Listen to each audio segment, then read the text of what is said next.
or good evening, dear listeners, wherever you are, and welcome to episode 3 of the Horror Cult Films Podcast.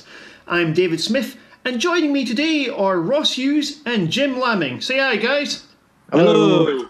And we are a trio of Lost Boys ready to discuss the Lost Boys Trilogy. The original is an iconic classic that I suspect all of us grew up on and still love to this day. Arguably one of the most influential vampire films ever made, and certainly the most 80s.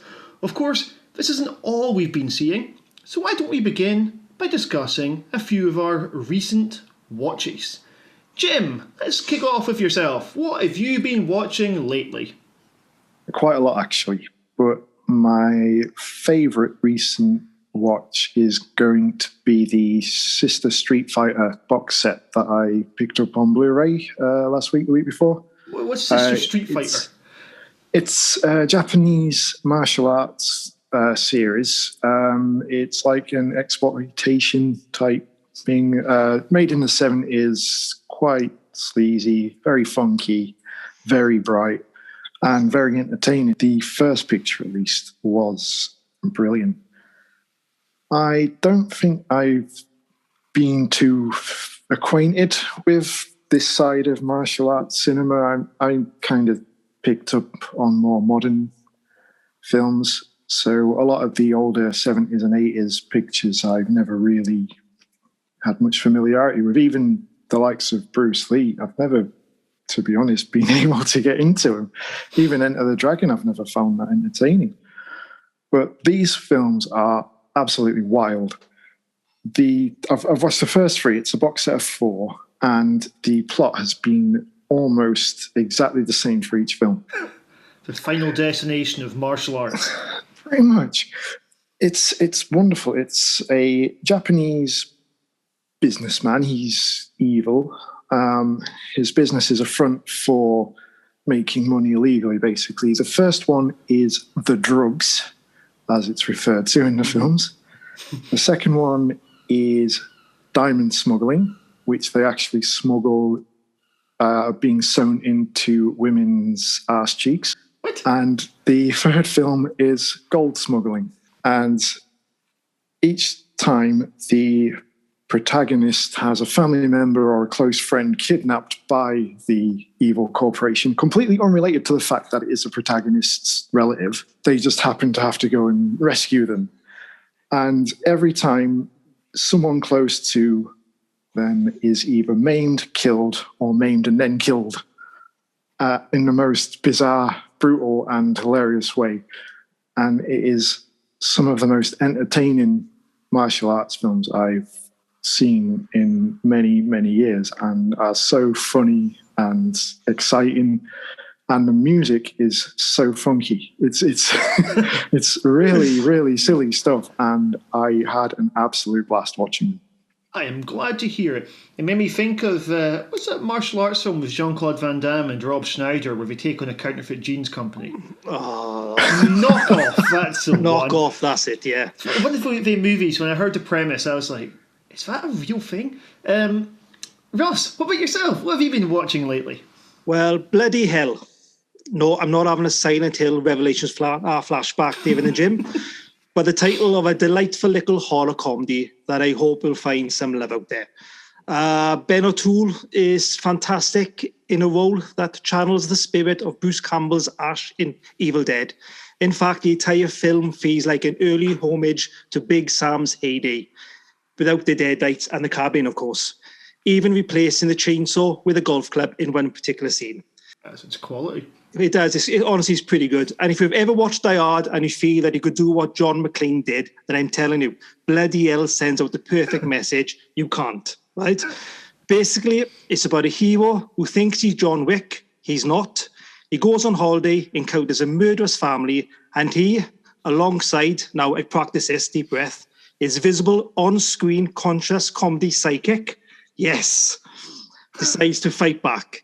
It's a daft, at times hilarious bloody flick that's a perfect beer movie for the weekend. But I recommend it for, it's a really good film, it is. That also sounds quality. It made me think of Big Trouble in Little China. One of the things I've rather enjoyed about that is your good guy in that. He thinks he's a protagonist, but he's a comic relief sidekick. And that dynamic was brilliant. If you think you could be in a martial arts film, you'd fuck it up. Like this boy does.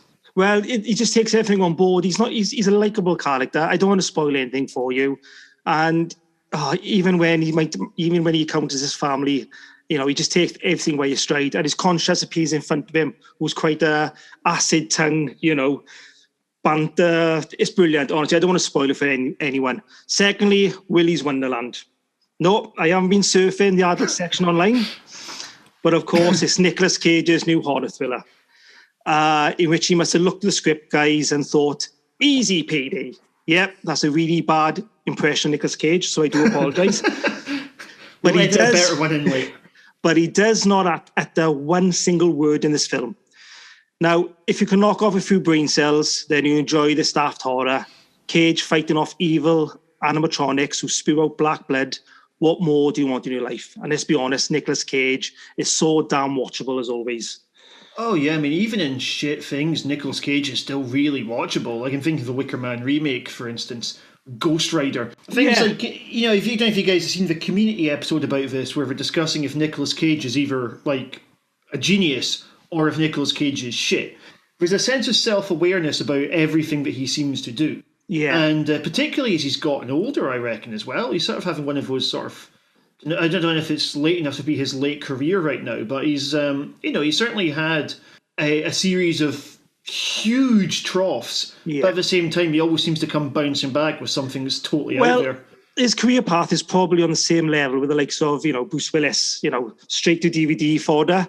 Mm. And, every Monday, Bruce Willis seems to appear on every single DVD cover. He's clearly waiting for Die Hard 6. And after Die Hard 5, do we really need it? That rushing out in.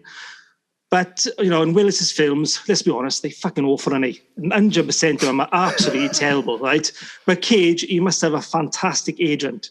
You got Colour of Space, you got Mandy, you got Willy's Wonderland. His agent is clearly targeting films in which Cage can show his zany personality. And I am actually excited to see what he brings out next. Which is totally bizarre because it's not 1997 and I haven't watched Con Air for the first time. Aye, because with Colour Out of Space, that was one of those movies that was unexpectedly really good. Kick-Ass is another one that he's brilliant in. Yeah, the Adam West impression, that was brilliant. Mm. Yeah, he's so good in that. The Batman clone, he's really good, he is. But, he's picking these films that just suit him. They're not box office films, but they're so damn watchable. And I think he deserves that last big film. He deserves it, let's be honest. Finally, if you listen to our last podcast, then you would have heard how Steph mentioned this program. So yes, guys, I've decided to binge watch Emmerdale from the beginning. What? From the beginning? Hang on now. It started in 1972. I am currently on 1973. I must admit, bit of a slow burn. I'm on the episode where Annie Sugden cows are falling ill, and the suspense is killing me. I have been told that a plane crashes and kills many people in the year 1993. So I will get there. But of course, I'm joking because our boss Steph is missing tonight. So that'll be a nice surprise for her when she does listen to our episode 3 podcast. Yeah, I don't know what she'll be watching right now. I assume she's watching some sort of creature feature like, I don't know, Zombievers or something along those lines. Folks, what I've been watching lately, today I saw the movie I Care a Lot. Cracking film. That is just amazing. Brilliant. It's my favourite film of the year so far. I know we're very early days, but if I can justify it as being a horror, which I really can't, then it'll probably end up in my top 10 by the end of this year. Maybe I'll say top 10 suspense films to include thrillers as well. Yeah. Say very dark, cynical caper where we don't have anyone who's like a goodie in it. And something else about it, though, is it never loses sight of the seriousness of its subject matter. Because it's about conservators, right? And I didn't really know what conservator was until I watched the Promise. This is going to stay on horror here. This isn't going to be the new Emmerdale. I was watching the new documentary about Britney Spears the other night, right? Because Britney Spears, I don't know about you guys, but she just seemed to vanish off the face of the earth around 2010. I had no idea what's going on with her. But it turns out she's her father is her conservator, where her father is basically in charge of her expenses. and in charge of all of her income as well. She's currently still performing gigs and stuff like this to very large audiences. They deem that she's fit to do that, but she's getting absolutely sod all back for this, right? She's just basically there as a vehicle for making money. And I saw that last week, heard about this, went, oh, it's a thriller that appears to be based around conservators. This sounds quite interesting, and I absolutely loved it. Elsewhere, I saw Shook, which is a Shudder exclusive. I can tell, but you probably had the same reaction I did. Visually, it was quite interesting, right? Like, I liked seeing the phone stuff being projected all around the walls and things like that. It had a good aesthetic, but the actors weren't likeable enough, and the kills weren't big enough for it to feel like it had any consequences to it.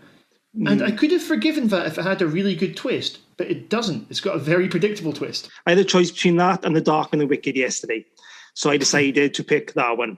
Now, I can't judge a film because I only watched the first 20 minutes, and then I was called away, so I never go back to it. But I've never been so angry with a female character in my life, or any character. Is it Mia? Mia, her name was it. The first 20 minutes, that's all she did was sat on her ass. She got Alexia, and it was, Alexia, where when Alexia was something like Diane, when it? Diane, put the light on. Diane, put the TV on. She hears a strange noise. Diane, turn the sound up. And I was thinking, do something. Get off your backside. There was one really good visual gag in the opening bit, which was the part where we're meant to assume that they're doing their like big elaborate press conference. And it cuts to it's just four people beside a wall in the middle of the parking lot. That amused me. I thought, maybe this film won't be too bad. Like the opening bit where you've got your kind of Suspiria style kill with the stiletto. That's basically as good as it gets. Okay, I won't go back to it. I think I'll watch The Dark and the Wicked instead. I have heard fantastic things about The Dark and the Wicked. I intend to watch that too. I'm on a holiday tomorrow, so I might try and check out that, or I'll finally watch Southland Tales, which I have sat at home. Jim, you've been watching Southland Tales recently? Yeah, I got the recent Arrow release, which contains the controversial Cannes edit, as well as the theatrical version.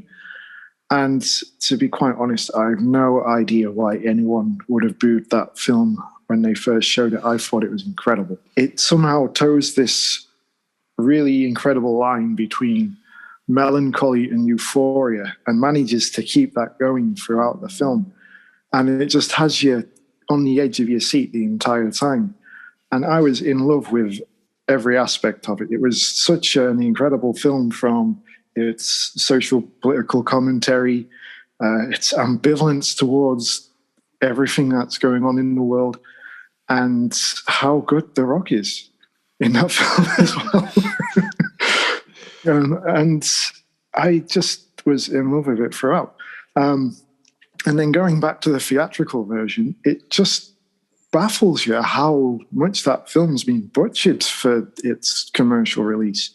It felt so much more fragmented and like you're having your hand held throughout the entire film, compared to that Cannes cut, which was absolutely fantastic.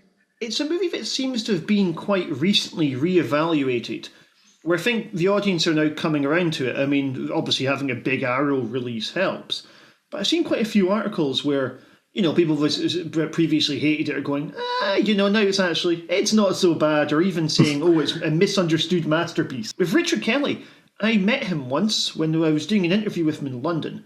It was in a way a little bit grim, just because, when Donnie Darko came out, everyone's like, this guy, you'll be the new David Lynch, It's a bit like with M. Night Shyamalan, where I think there was a lot of hype attached to him based upon an early release.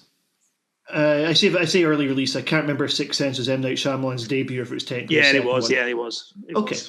So you got a lot of hype very early on, and Donnie Darko, I think, it achieved mainstream success in a way that obviously his two follow-ups didn't. I mean, fair play to him with the box. I don't think he compromised himself artistically at all when he made that film. I probably would have liked it if he had compromised himself some more. But like the box, he had such a great concept for the first half hour, 40 minutes. But, with Richard Kelly, he just loved doing his world building. And I think there's always going to be this sort of sense of apocalypse about the sorts of movies that he's interested in doing. So, He's apparently working on something new, I believe, isn't he? It's on our news site. It's got to be true. He's currently, well, I know he's got an idea for a return to the Donnie Darko universe. That's the idea. He's keeping things dark. We've got no idea what it's going to be. But I'm quite interested to see, anything's going to be better than S. Darko, let's be honest. Oh, God. That wasn't pretty, that one. I know it's a big what if, but they really should have left alone. I was a fan of Southland Tales when it released, finally. And I thought the film was good anyway. But having seen that original edit and then going back to that version, it's just absolutely flummoxing why they didn't just stick with that in the first place. He was wanting everyone to get into a series of comics that would explain the backing story or something. Yeah. Like, if the can cut, is that a problem? Like, does he give you the context that you would require? No, I think a lot of what is in that version is basically just narration. In the theatrical version, it's similar to Starship Troopers, where it's got those like newsreel moments, and do you want to know more? It starts off very similar to that with various news footage, but it's Justin Timberlake narrating what's happened up to this point. So I think a lot of what he's got in those comics preceding the film are still in those comics, but it does fill in a few more blanks for you rather than you letting you figure it out for yourself as the film goes on, which the original cut does. I mean, it doesn't try to confuse you as far as I'm aware, and you do fill in the blanks as it goes along. It's like, oh yeah, that's that, and so on. But the theatrical cut basically talks you through it and has little visuals here and there to kind of guide you along. And it did feel a bit condescending. You don't want a film that treats you like an idiot. The last thing I want to mention that I watched is The Columnist. The Columnist is an excellent little satire about the hostility of social media. It's about a writer who always gets a bombardment of abuse at the end of her posts, so she decides to take out her trolls and ends up going on a killing spree. Now, what I really like about this film is it a bit like trolling itself. It starts off as banter, but as the film goes on, it gets less and less funny and becomes more and more dark. So a bit of form underlining meaning there. The thing is, we agree when we're watching this film that trolls are bad, right? We don't like people trolling us either. We don't like nasty comments. Who the hell does? And we all know social media is bad for that. Yeah. At the same time, points out the sort of hypocrisy of a character who's dedicated to free speech whilst at the same time killing people for abusing her. And also, it reminds us that all the victims have families. So the victims in it are never painted as being particularly good people, but it's always explicit that other people are going to miss them when they're gone. So it's an interesting bit of sort of revenge fantasy that then later condemns the audience for vicariously living through the character as she kills everybody. Folks, news. I believe there's a couple of big news stories recently, isn't there? We can edit this fast enough that it's not going to be totally irrelevant. I believe there's a Pet Sematary prequel coming out. Yeah, Pet Sematary 2 is going to be an origin tale. I don't know what to make of that. It's going straight to that Paramount Plus channel. I don't know what to make of it. I mean, what could they do to make, different to the story that we already know? Yeah, because I assume this will probably end up being about, if it's meant to be an old, ancient Indian burial ground, yes, I assume this will be a film about crimes against Native Americans. Possibly with a bit of reincarnation towards the end. Maybe you got people being attacked by a zombie army or something. I can't think of anything else to do with it. Yeah, what are they going to do? Bury an horse and the horse comes back or something? In the horse and carriage. I don't know. I mean, I liked the original Pet Sematary. The second one with Edward Furlong went too bad. Let's be honest, with same director. I weren't too fussed on the remake. It was a solid job, but again, it was a good little end. I think it was a better ending than that one. It wasn't the original ending, but I can take it and leave it. I gotta be honest with you.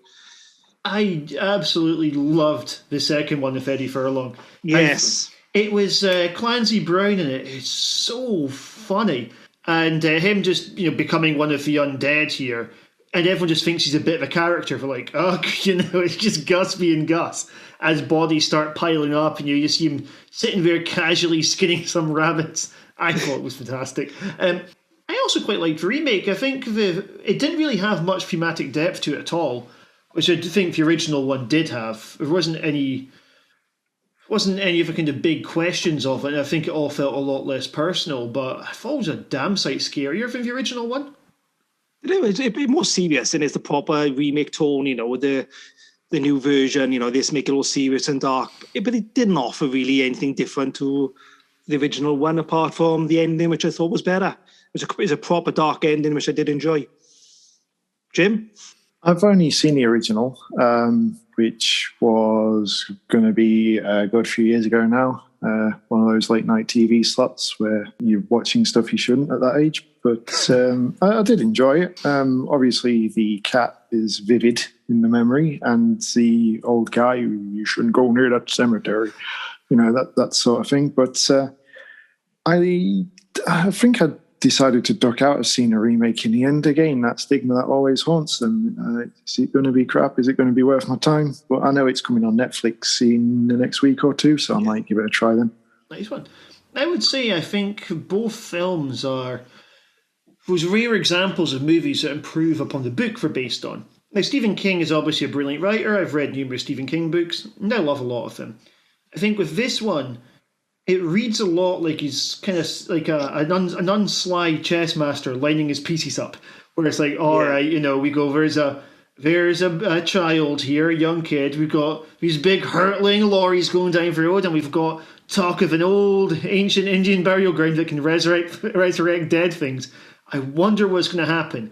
When about 400 pages later, that's when the big event happens. And that was something that frustrated me, the book.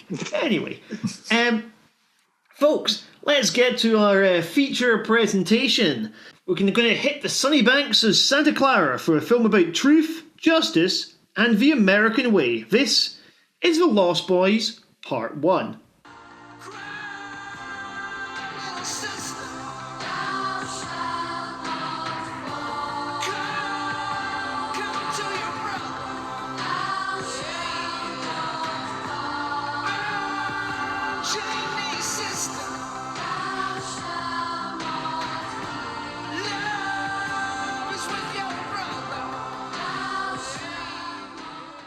Okay, so with The Lost Boys, out of curiosity, how old were you guys when you first saw this movie? Sorry, go on, Jim, you go first. Okay, because I'll probably have a bit less to say than you. I was probably around 9 or 10. It would have been late 80s, early 90s, I'm sure. I was actually around, probably asleep over at my friend's house, and vividly only remember the fact that it had Bill from Bill and Ted in it. That's all my brain was saying at the time. Oh, wow, it's him. He's in another film. The bit where the Frog Brothers find them dangling from that mine shaft and trying to stake them through their heart. Yeah, that bit really stood out for me at the time. And that was my only viewing of it up until maybe about 10 years ago. So that was my only experience of it, and that's pretty much all I could remember from it as well. I was about 10 years of age as well. I was lucky enough to watch it in 1987, actually, or it might have been early 88, but 6 months after it came out in the VHS. I always remember that famous the video cover VHS with Kiefer Sutherland's face as a vampire, and the Lost Boys and that lovely little logo. And it just enticed me in the video shop, and I remember renting it out, which back then, I had a good parent, so let me watch anything. I think I was probably slightly old. It was after Buffy the Vampire Slayer had come out. And, my mates and me, we wanted to watch as many vampire things as we could. And one of the benefits of having older brothers is you get access to movies that you probably shouldn't see at that age. Yeah, we're probably about, I'm going to say, let's say 12. And we watched it for the first time. I don't think we realised how funny it was. I think we took it dead seriously. And I watched it again years and years later. I was invited to a screening in London. It was a press screening by Warner, and they were also doing a pizza party. This was the absolute perfect film to watch with a crowd. In fact, before we really start dissecting it in a moment, I reckon one thing I did learn from this is when I was watching it by myself, I liked it a lot. I just didn't love it as much as I did before. And I think a large part of it was just, it's good to have other folk around. You know, it's good to be laughing at it. It's good to be having fun with it. Rather than sitting there taking down notes while you watch it alone in your living room. So, what are our immediate thoughts upon the film? Ross, why don't you get us kicked off? Well, you know, for many, The Lost Boys is probably the pinnacle of the 80s obsession on vampire movies. You know, before that decade, the image we had of bloodsuckers was through the legendary Hammer horror. You know, Christopher Lee, looking all broody, living alone in that huge big castle of his, repeatedly getting poked by virgins, and not by virgins, but through the heart, by Peter Cushing in numerous sequels. But I think what The Lost Boys offered up was a sexy cast. You know, you got Jason Patric, you had Kiefer Sutherland, you got Jamie Gertz. You know, you had two of the biggest stars of that era back then. You know, Corey Haim, who people seem to forget how huge he was for that period in the late 80s and the early 90s. And of course, you had Corey Feldman, the boy fresh in the minds from horror fans for being the kid that killed Jason Voorhees. You know, before he rose from the grave as a zombified entity in Part 6.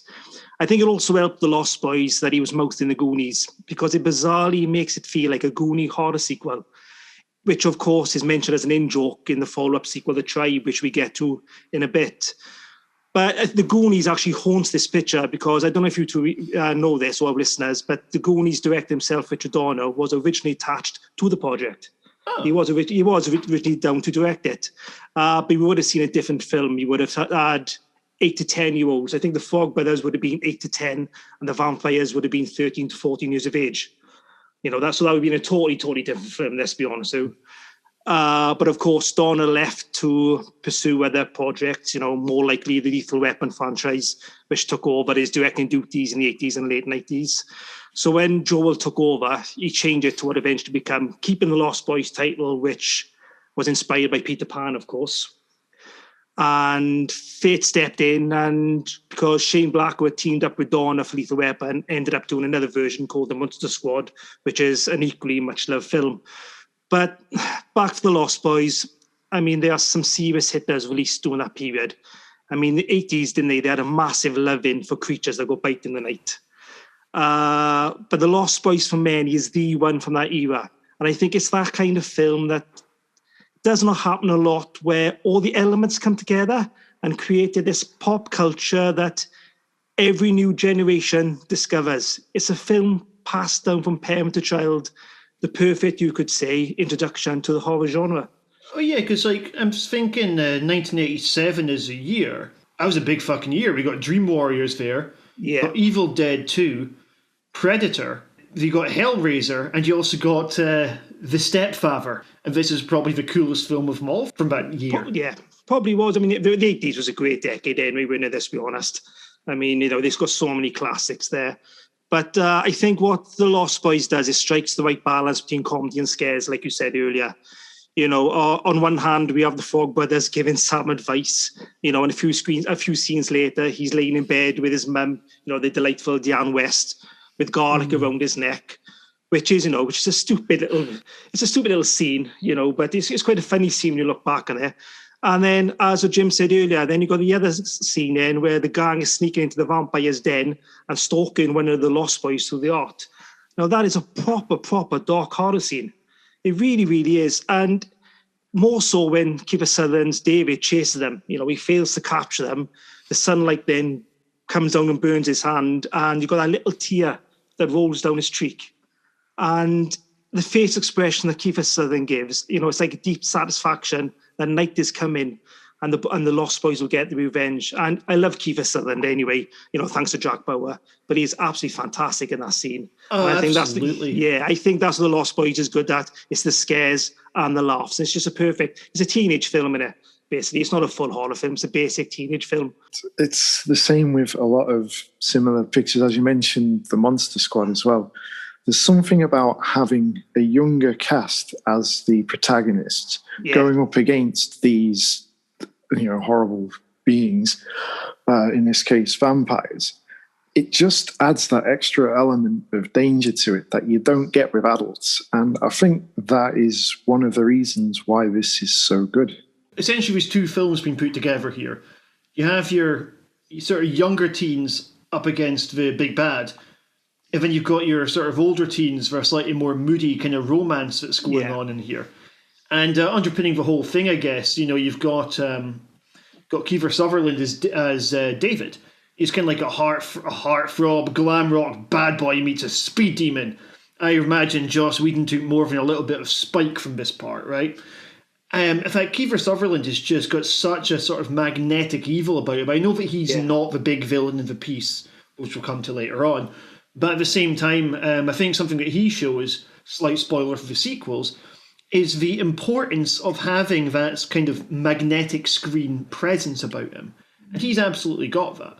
He's good. Yeah, he is, every time he's on the scene, he just lights it up, doesn't he? He carries the picture. And as you quite rightly said, he's got a handsome look because he's a bike rider. Every girl would fancy him if they turned up in that fun fair. Either him or the saxophone player. Oh, God, yeah. That saxophone bit, I thought that was brilliant. They're like, all right, you got all these hot stares going on between Star and Michael. You got this erotic saxophone player with fire going around everywhere, like here's your raging hormones and stuff like that. Absolutely perfect sequence. Well, I only found this when I was doing the research for this podcast. The saxophone player, he was an actual saxophone player in real life, and Mad Max behind Thunderdome. Mm-hmm. He actually done the saxophone for Tina Turner's song. Yeah, that is the weirdest. That's the weird bit of trivia I've shocked me. I was thinking, what? Thank you for checking it out. Yeah, I'm into a band called Gunship. They're very rooted in 80s synth pop rock, and he actually played on their last album as well. Wow. Let's talk about this opener. Something I love about this movie is you've got this really ascendant opener. You've got the camera soaring across the water to come towards this carnival. You have our vampires hanging around a carnival, immediately looking cool, immediately looking quite sexy. You've got them as the kind of the bikers, they're the rebels there. And because they're up against the cop, we immediately see the appeal of the vampires. Something I love about this movie is the way that vampires in it, and this doesn't happen in sequels, spoiler, but we'll come to them in a moment, or many moments from now. With the sequels, we don't get the idea that the vampires particularly enjoy being vampires in the same way they do here. This is a bunch of vampires absolutely reveling in it. As they say, sleep all day, party all night, never grow old, never die. It's fun to be a vampire. What sort of teenager would not slightly want to join? Yeah, you're right there, but it's probably down to the fact that they're better actors than those in the sequels as well. It's no small part. Would you rather hang out with Kiefer Sutherland or Angus Sutherland? Exactly. But they do have, even though it's set in the late 80s, and obviously mullets are still very popular at this point, they still exude this absolute, raw magnetism that just isn't there in the new metal sequels, really. And even though it's, not timeless whatsoever in terms of fashion, you would take them any day over what comes next, that's for sure. This is something I was wondering, actually, right? See, with the 1980s, I reckon with the 80s, there's a nostalgic charm that we have to it. You can say, all right, I think I like that film, it's really 80s, and that's totally okay. You can't do that with other decades.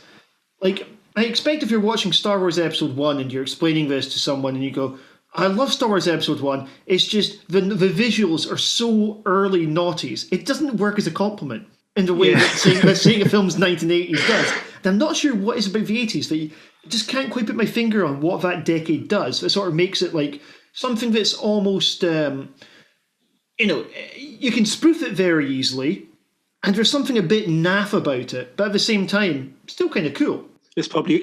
Credit to the director for a start. I mean, it's a fantastic looking film. It's the way everything is set up just looks beautiful, and you've got the motorcycle race.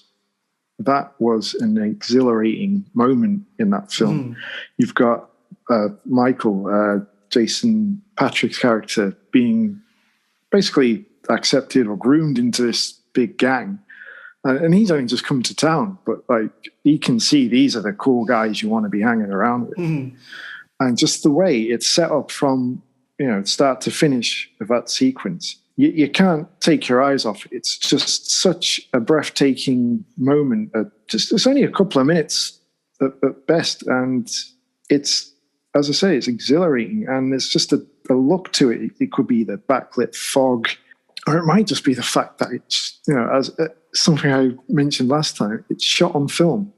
There's no substitute for film, if you ask me, because we're going to talk about it soon, but the sequel looks like a dog's dinner in comparison to this. It just looked so lifeless and drab compared to this, which is shot on actual film. Yeah, I think there's something to that. I think the sense of the setting really helps a lot too. One of the things that we get with this, we don't get with the sequels, is the sort of sense of Santa Clara as a place. From the People Are Strange part, we got this juxtaposition between all the roller coasters, your bright lights, but then there's also a dark underbelly, There's these missing kid posters up. Everyone knows the kids are going missing. You've got a lot of poverty as well. They show a lot of people, they show people going into skips and stuff. We get the feeling that this is a place, a community, its best days are long behind it, I think this sort of sense of location is just something we don't get in Tour Free. I think the other part of it is the family. There are people that we do care about quite early on. From the beginning, Grandpa's a bit weird, a bit quirky and stuff like that, and he's the guy who buys a TV guide but has no TV and so on. But he's immediately likeable. Yeah. I like the sort of back and forth you got between him and Lucy. Lucy, she's Diane West, she's sad, but she's kind of getting used to starting over again. And I like seeing her relationship with Max develop as it goes on. Obviously, it doesn't end up being what she wants it to be. Potentially, it leads to something that's maybe better for her growth as a person. And then, of course, we got the two brothers, Sam and Michael. Now, I think Michael is the weakest part of the film. The reason being, and no offence, Jason Patrick here, who I've only ever seen go on to be in Speed 2.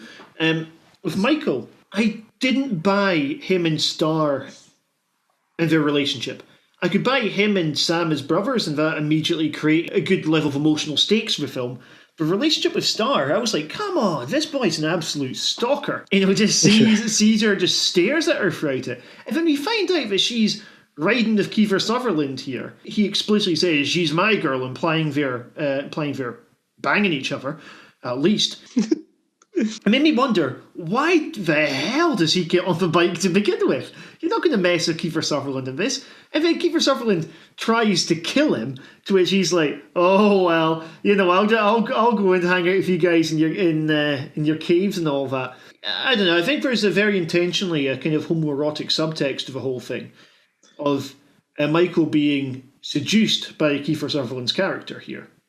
Oh yeah, definitely. I mean, the intention, as is revealed a little later on, was to lure him back to their lair, and he was going to be Star's first kill, wasn't he? Mm. So obviously there was a setup there, but I think it was just like, these are obviously the alpha guys on the boardwalk or wherever it was they're hanging around, and obviously he's new in town. She wants to make an impression. He gets his ear pierced. He gets the leather jacket, which also made an impression on a lot of people I grew up around. I can tell you that, because there was quite a few lads in their mid-teens who would rock that exact same look, the mullet, the ear piercing, the leather jacket. And when I first saw Lost Boys, I was like, okay. But yeah, I think the fact that he is welcomed into the fold pretty much straight away, it was probably what appealed to him as much as anything else. There's that side of acceptance in this strange town. Mm. Well, on the other end of that, how do they know he wasn't fucking Van Helsing? I reckon with one other thing, when I mentioned the homoerotic subtext to it, I was, when the first time I was watching it, I was going, who's that guy that Sam's got on his wall? I realised on rewatch it's Rob Lowe. Rob Lowe in his pants. Yeah. Yeah, Rob Lowe in his pants. I reckon that's part of the subtext there. Oh yeah, I mean with Joel Schumacher directing it again as well. That set decoration of Sam's bedroom was absolutely fantastic. That giant Molly Ringwald poster, I would kill for that one. That was beautiful. And then and it sort of showed you at a different angle, and there's Rob Lowe in some boxer shorts on his wardrobe door while he's putting his new taxidermy beaver away. I liked that as a bit of set dressing. In terms of other things in this that really worked, let's talk about the Frog Brothers. For me, their scenes are the best bits of the film, and so much of it comes down to Corey Feldman, who is such a great performer at that age. The deep voice that he's doing all the way through it, his matter-of-fact way that he just tells him to kill his brother. I love this. So I was wondering, right, did you interpret it as the Frog Brothers? Did you guys interpret that they'd ever killed a vampire before? Absolutely not. No, I don't think I actually ever thought about that. I just thought they were people who read comic books who had a bit of an idea. And I thought they sensed the opportunity when Sam turned up asking for Batman magazine number 14. It's quite interesting because when Corey Feldman was filming it, I think he started off filming in quite a lighter tone, but Joel Schumacher said to him, no, I want you to act like you're a cross between Chuck Norris and Arnold Schwarzenegger. and that's what he done, and fair play. And he carried on into the sequels as well, part 2 and part 3 as well, which, again, we get to in a bit. The dinner scene was my favourite. With the garlic water for trying to, showing him his reflection. I mean, fair dues to Edward Herrmann as well. I don't even know him as the snobbish grandfather from Gilmore Girls. Yeah. It's weird kind of rewatching this and going, it's the same dude, The reveal of him at the end as a head vampire. Yeah, how do you guys feel about that with a big twist? Well, like I said, I was 10 when I saw that film for the first time. And I think for another generation, watching it now, brought up on the likes of Buffy and all that, we'll probably see that twist coming a mile off. But for me at that age, I never saw it come in. And I was actually generally surprised and stunned, when the reveal was there. But I got to be honest with you, there's one scene that did leave a lasting impression for me. When Max asked Michael, as he's the head of the family, to invite him in, can he come into the house because he's head of the family? And I was totally unaware that a vampire could not enter your house without an invitation back then. And to see that play out was fantastic. And it just stayed me forever. The scene when Joyce invites Angel into a home in Buffy, unaware that he's not only a vampire, but now he's turned back into Angelus. You got to let the right one in, as we say. I was going to come to that as well. Unaware, that he was a vampire, I didn't realise how much danger Joyce was in because of the Lost Boys. And as you quite rightly said, special shout out to let the right one in, as I often wondered what would happen if a vampire tries to enter, and they give that answer to an absolute fantastic effect. Let's be honest with you, that scene is absolutely amazing. Absolutely amazing. It was also interesting that we're using that scene to undermine the idea of him as a head vampire, so we immediately assume it's David. And then we're the twist was they were right to begin with. Yeah, it was pretty neat that although they kind of stuck to what is, the established rules, they just had their little twists onto it here and there where, it didn't work on me because you let me in. So it was a fun way of dispelling the theory that he was the head vampire. I liked that little dinner table scene. That was good to set up that ending. I reckon the third act for it was brilliant as well. Like that whole siege on the house there, you got them sort of setting it up Elm Street style, getting their traps ready, getting their weapons ready. And, when the vampires do come, a bit like the fire scene actually, Schumacher shows that he can stage horror if he wants to. But once the shit hits the fan, we've got some really nice kills going on in there. I loved seeing the dog get its paws dirty there too. Yeah. And then that airborne fight with Kiefer Sutherland. Sorry to keep on going on about Kiefer Sutherland there. I don't know. I I imagine that regardless of one's sexual orientation, I think everyone's a little bit Kiefer sexual at the end of the day. I had a massive man. I was such a fan on 24. I had such a man crush on Kiefer Sutherland. I was such addicted to it, and I'll watch anything with Kiefer in, even to this day. You know, he could make 24 when he's 80 years in age, and his retirement home is taken over by hostages. You know, when he's fighting with his walking stick, I'll still watch it. I heard a weird story about him that.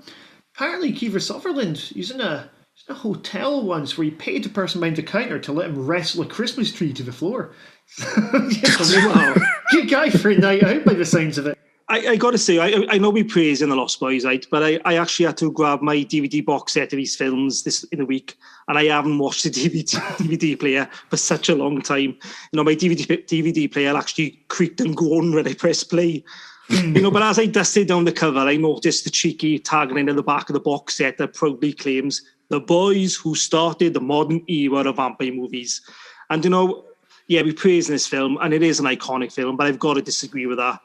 I can see why it's built a very strong reputation for itself that stands the test of time, but started the craze? Nah. You know, I can name one film which probably set the ball rolling for the success of The Lost Boys. Okay, I think I got my head which one you're going to go with, but which film is it, sir? Well, it was 1983. Tony Scott delivered The Younger, didn't he? It was a full-on goth lesbian trip with David Bowie, and you know the cast that opened up. It opened up to some mixed reviews and has now become a much appreciated cult classic. But I think that started the ball rolling for vampires to be portrayed differently on the big screen. But it was Tom Holland's 1985 masterpiece, Fright Night, that really showed that a vampire film could be scary and fun. You had Chris Sarandon as the handsome next-door vampire. You had William Ragsdale, the hero next door, who looks-wise could easily have been Billy's brother from Gremlins. You had him helped alongside with Rod McDowell's Peter Vincent, who, of course, was nothing more than a homage to Cushing's infamous character. So my personal feeling is that Fright Night is the ultimate 80s vampire horror. You know, it started the ball rolling for so many films to follow, you know, like the underrated Grace Jones's Vamp, which was released a year later. You had Life Force in between. Of course, you had stupid entries with Nicolas Cage and Jim Carrey starring. But then, of course, you got all serious again with Catherine Bigelow's stunning, and I mean stunning, Western flick Near Dark. See, that's the one I thought you were going to say. I was like, he's going to be a Near Dark person. Well, it came out the same year as Lost Boys, didn't it? And it's an equally important piece of vamp cinema, you know, even though it hasn't got the mainstream audience that it fully deserves. So for the Lost Boys to claim they started the movement, yeah, you know, that led to the lights of, unfortunately, Twilight. But thankfully, the early seasons of True Blood, well, they are cheeky biters, let me tell you. I think it's fair with Fright Night. You know, I mean, Fright Night's a goofier film. It's, I think, a difference between this and Fright Night. Partly because of Joel Schumacher, you got your kind of Brat Pack part behind this. You know, you got your, you know, you're looking at the guy who set Elmo's Fire, and I think that side of things matters. I think there's more of a cool youth side to it, which I absolutely appreciate what you're saying about Fright Night. But I don't think Fright Night quite has that. I mean, I reckon for me with The Lost Boys, as against other vampire films, there were far scarier ones like Salem's Lot. You've got smarter ones like Martin. Got more dramatic ones, your Interview with a Vampire one. You've got your more soulful ones like Let the Right One In. You've got your more atmospheric ones like Near Dark, classier for Nosferatu, goofier with Fright Night. But for me, Lost Boys is the most entertaining out of any of those. What, even more entertaining than Fright Night? Yeah, absolutely. Fright Night, I liked Evil Ed. He was the best part of it, but I don't know. Yeah, Fright Night. I don't really rewatch Fright Night. I've seen it twice, so it was good. Oh my god! The only thing Fright Night and Lost Boys have got in common, they had both terrible sequels. But the one thing we haven't mentioned, I got to be honest with The Lost Boys, is the soundtrack. Yes, you know, it's much like Top Gun. You go, you know, the music soundtrack is absolutely fantastic. You go Echo and the Bunnymen, People Are Strange, Lou Graham's Lost in the Shadows, 12 Close, Gerard McCann's Cry Little Sister. I mean, even when you listen to those songs now on the radio, you immediately transfer back to Santa Carla, don't you know, and the Frog Brothers. And I think every teen back then must have had this album in their music collection, probably next to Top Gun and, you know, The Commitments, you know, which is an odd visible mix, to be fair. My older brother did. I know that much. Yeah, I did find it quite amusing. They had "Don't Let the Sun Go Down on Me" over the credits, but it was Roger Daltrey singing it. Because I thought, this sounds different. It's good. I don't know if it was a rights thing or whether he covered it because he wanted to. But I found that a bit odd. But it was still a fun version, and it was quite amusing to have that song over the credits. But "Cry Little Sister" is an absolute banger, isn't it? That really is a good driving force behind a good few of the scenes in the film as well. Absolutely, Demi. I think it's got that kind of ascendant feel about it, like I was saying about the introduction, from the word go. Like the amount of times that song features in the movie, it should be annoying, but it never gets annoying.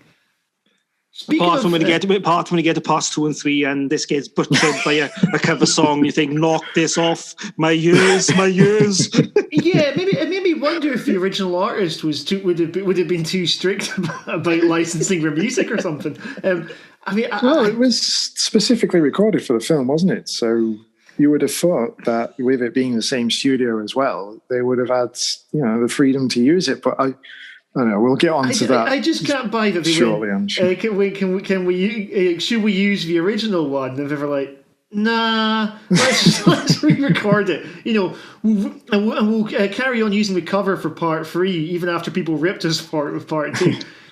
We'll get to the sequels in a bit, but this has turned into a bit of a lovin'. So, do either of you guys have anything at all about this film that you're not big on? I said Michael for me. I just found him a little bit too stalkerish. I found Star too much of a blank slate. I didn't really care about their relationship, but I did at least. I gave enough of a shit about Michael and Sam's relationship that there's still a dramatic impact to everything that happened. No, I can't really. I mean, I got to be honest. I know. I honestly think it's not the most influential vampire film from the 80s. I can understand why people think it is and why it's the most popular. But I don't think there's any actual weakness to it. If you're expecting a full-on blown horror film, then obviously The Lost Boys is not going to give it to you. So if you're a die-hard horror fan, then you probably will be disappointed at the outcome. Like you quite rightly said, there were so many big hitters from the 1980s, that sprayed the blood and showed the gore, and The Lost Boys is not that kind of film. But I just think it created this massive pop culture that deserved a franchise. I think there's a lot of room for the Frog Brothers to grow. I think every fan, you mentioned Michael and Star, but I don't think fans, especially the fan base, actually care about them really. I mean, they just want to see the Frog Brothers in action, and they would have loved to have seen a Lost Boys 2 3 years later, with the Frog Brothers and maybe Sam in tow fighting more vampires, which sadly we never got. Yeah, true. We shall come to that in just a moment. What about yourself, Jim? Anything about this film that you don't love? Well, I noticed in the credits that there was a few credits for surf Nazis. So I assume, you've got that scene on the beach where they're around the bonfire, and this is where they want Michael to have his first kill.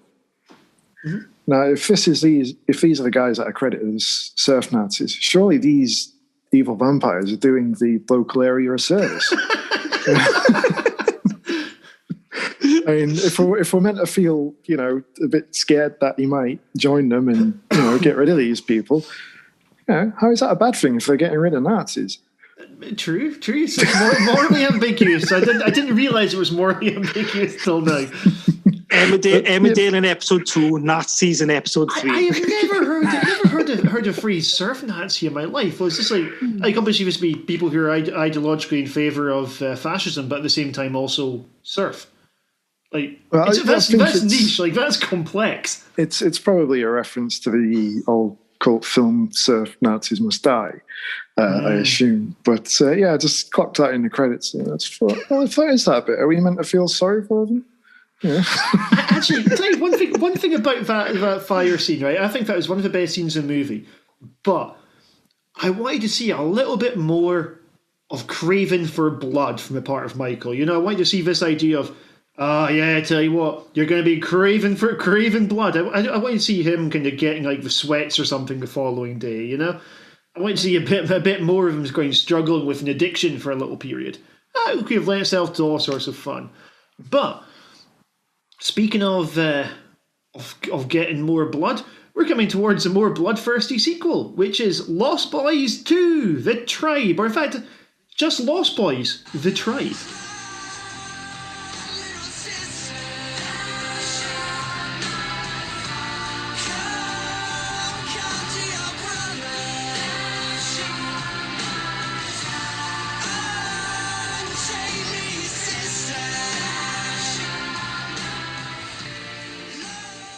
So, Lost Boys, The Tribe, made 21 years after the original.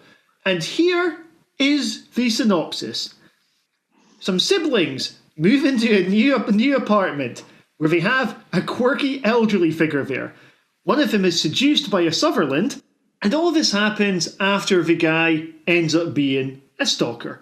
They decide if they can kill the head vampire who lives down a mining shaft. It's quite familiar. This is The Tribe. Basically the same plot, but not told as well. Ross, I'm going to start off with yourself here. What are your overall impressions on Lost Boys, The Tribe? Right, please forgive me now. I'm going to go into a 3-minute rant, all right? But I need to get a few things off my chest, right?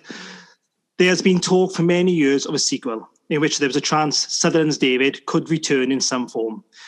You know the outcry over the female Ghostbusters team and when Ocean's 11 becomes Sandra Bullock's Ocean's 8.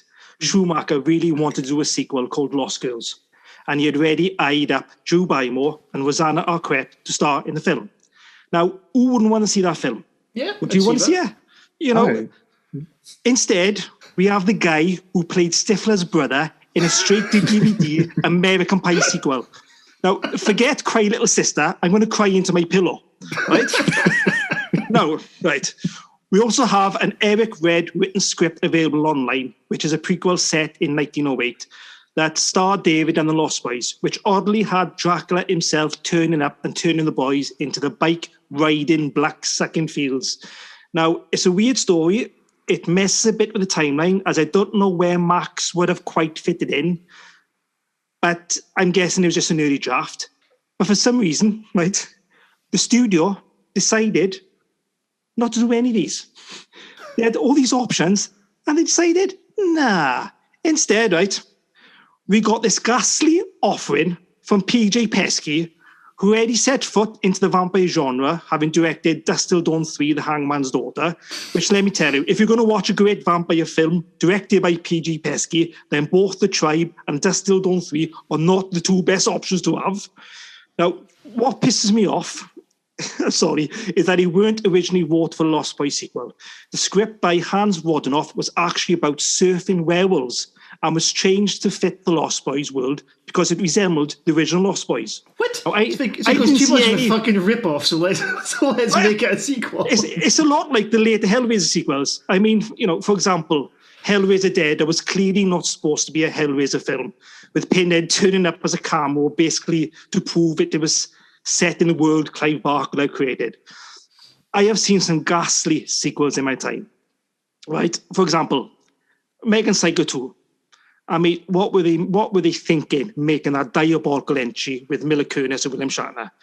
But you know, yeah, it shits on the original storyline, but at least they tried something different. The Tribe is just a lazy rehash. It's basically a remake. And yes, I get the argument that it made its profit on release more than making back its 5-minute budget, but the only reason for that was because of the brand, which on the day of release, sad, pathetic fans like myself rushed out thinking it was going to be this magical trip to Santa Carla. Let's buy the soundtrack and relive our youth. And it basically ended up as a big fuck you to the fan base. And I'm finished. You two can carry on now. Ah, man, where to begin with this? I noticed the director of this. He's kind of your go-to guy for dodgy sequels. You said Hangman's Daughter. Yeah. He also did Sniper 3 and Smoking Aces Part 2. I didn't like this movie at all. In fact, before I go into this bit, I've got a quick question. Why did it take 21 years to make a sequel? You mentioned that you had Joel Schumacher trying to come up with The Lost Girls as one, but the first one was quite big, right? Yeah, it made the money, and I just think the Lost Girls concept is absolutely brilliant. And there was rumours, Kiefer Sutherland could actually return as well, because we never actually saw him disintegrate, did we? I remember. I mean, they put him on the antlers, didn't they? But we never actually see him explode like these vampires do in Lost Boys 2, or turn to stone. But, the studio just buried their hands, and they are buried their heads, and I just don't get why they didn't push ahead for the sequel, because obviously the fan base was there. Even if they didn't take that idea, it strikes me as bizarre. It could be 21 years between sequels, and there wasn't like an idea of it's ready to go, because they're open to making a sequel if they're willing to make this surf and werewolf film at all. And it strikes me as strange the thought that, within that 21 years, there's not like a better treatment lying around, or like a more recent one, or if it would even take as long as 21 years rather than like 1989 or like 1990. Like, it's bizarre. It makes no sense. It makes no sense whatsoever. I just don't get it. And, to entice the fans, you had Corey Feldman, who was hardly in the film whatsoever. And then, okay, this cast, Kiefer Sutherland's half-brother, Angus. I mean, yes, he's got gorgeous hair. And do you know something, right? Right? Now, I think, 3 or 4 years after Lost Boys, Kiefer Sutherland starred in Flatliners. He re-teamed up with Joel Schumacher to make that film, right? And it's quite ironic that Angus actually followed his brother, because he starred in Lost Boys 2, and then after that, he saw his own career flatline. Well, I watched this directly after the first one. So, oh my God, even worse. It immediately just looked horrific. I've said it several times, my thoughts on the comparison between film and digital, but it was colour washed. It looked like it had been shot on a phone. And this is probably why it's taken so long to get a sequel, because it was cheap. But, you don't need to skimp on this sort of movie. Something just fell beside me. That's Angus Sutherland coming to get us. I've got to say, I quite liked the direction it went in. I'm not saying it was brilliant by any means, but it was very of its time. You've got your Point Break vampires, very clearly influenced by the Jackass generation, because they're basically always pissing about, stabbing each other and stuff like that. I just got big Jackass. But the fact that one of them looks like Bam Margera as well, I even had to Google it just to check that it wasn't. And it did just feel very of its time, in which case, terrible. But I actually kind of liked it as a vampire film. I know it nicks most of the beats from the original, but I think there's enough drama in there of its own accord, and the gore gets ramped right up.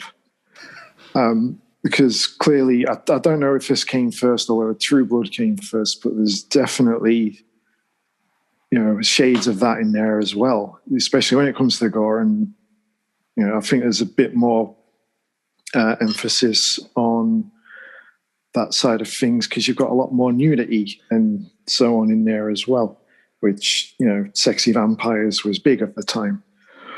But one thing that really pissed me off was the many, many callbacks to the original, just absolutely shoehorned in there.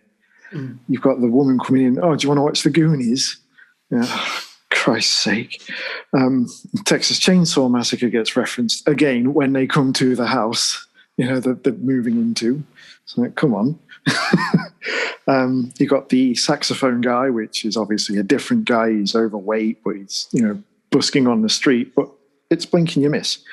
Although there was one thing about that is I remember Empire magazine covering the production of this film, and they were hyping it up. So I can imagine that's why Ross was pretty excited for it at the time as well. And I remember reading an interview with the director, and it made him come across as an absolute ignorant idiot. Just the arrogance that exuded from them focusing on having the saxophone guy in there again. And at the time, I thought, well, this guy's a prick, and this film sounds shit, which, it's not entirely far from the truth. But the fact that they spent so much time emphasizing on what is nothing more than a 1-second bit, and I immediately went back to that interview and I thought, Jesus Christ, I might have actually given this the time of day were it not for that. And all it is just a little bit in passing, probably some shit second unit shot. For some reason, that stuck really vividly in my mind reading about it all those years ago. I think the excessive gore more just makes up for the weak script. I thought, well, we haven't got much to go on here, so just fill every single scene full of ripped limbs and all that. Yeah. It's just poor, absolutely poor. And you want about sexy vampires? Lisa, the vampire in the red dress. I mean, look, right? I've seen enough vampire movies to know that if I'm at a party surrounded by these model women and men and this complete stranger dressed and dancing like she'd escaped from a twisty twister from dusk till dawn makes a move on me and seconds later is naked into my shower, let me tell you, I'll know she's a vampire and I'd be getting the shit out of it. Right? Also, like these films, Lost Boys 2, and even, Lost Boys 2 definitely, it doesn't really practice safe sex, does it? I mean, they should run a TV ad in Santa Carla, remember, if the vampires don't get you, an STD will. It's not Santa Carla, this is Luna Bay. Oh, right. Yes. Where we learned this at the beginning when you got Tom Savini's house and they're breaking in, and they mentioned that one of the people there is from Santa Carla. In fact, by the way, my favourite bit of dialogue in the movie happens during the bit where we're breaking into Tom Savini's house. Is just in case the audience can't figure out what's happening, one of the characters even says, "We're breaking in." I mean, this is the same film where someone will later refer to the relative as little sister to her face. That sort of pipeline dialogue thing, just playing to the piping, making sure everyone gets it.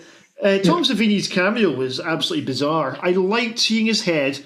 When his head got ripped off and you were chucking it into the sea, I thought, this is actually cool. I mean, he looked bored during it. The violence was really scrappy. It was all sped up. And yes, Jim, the digital on it just didn't look good. But at the same time, I had high hopes. Then, I don't know, the bit that really ended it for me was that party sequence, where during a party I was like, and they turned down a night of Goonies and donuts to do this. What it took away was the sense of swagger and mischief about the vampires. This is brooding vampires. It's something more serious. Or Shane, his name is. That's it. Shane doesn't revel in any of it. If he doesn't enjoy himself, then why the hell would we enjoy this, right? You can't see the same kind of seduction going on here. You don't get the same sort of, how could Nicole resist here?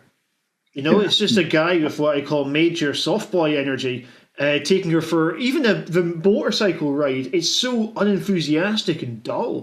Yeah. But there is a bit of backstory filled in prior to this party, isn't there, where they all know each other prior to them moving there, don't they? Yes, yeah.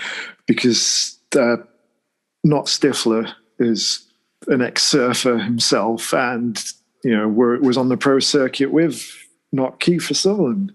And so they know each other. And she's, kind of grown up in the shadow of that, kind of idolizing him as well. So there is that kind of pushing her towards him in that sense. So I kind of get why she does go off with him. It's kind of a bit of a wish fulfillment, even if he does come across as an absolute moron. Yeah, I think that's just it. I think it was the brooding intensity of him that made him immediately a lot less likable. As maybe there's a bit of kind of protesting against the brother here, because I'm sure I'm not the only person who saw this. Chris and Nicole, he seemed incestuously possessive of her.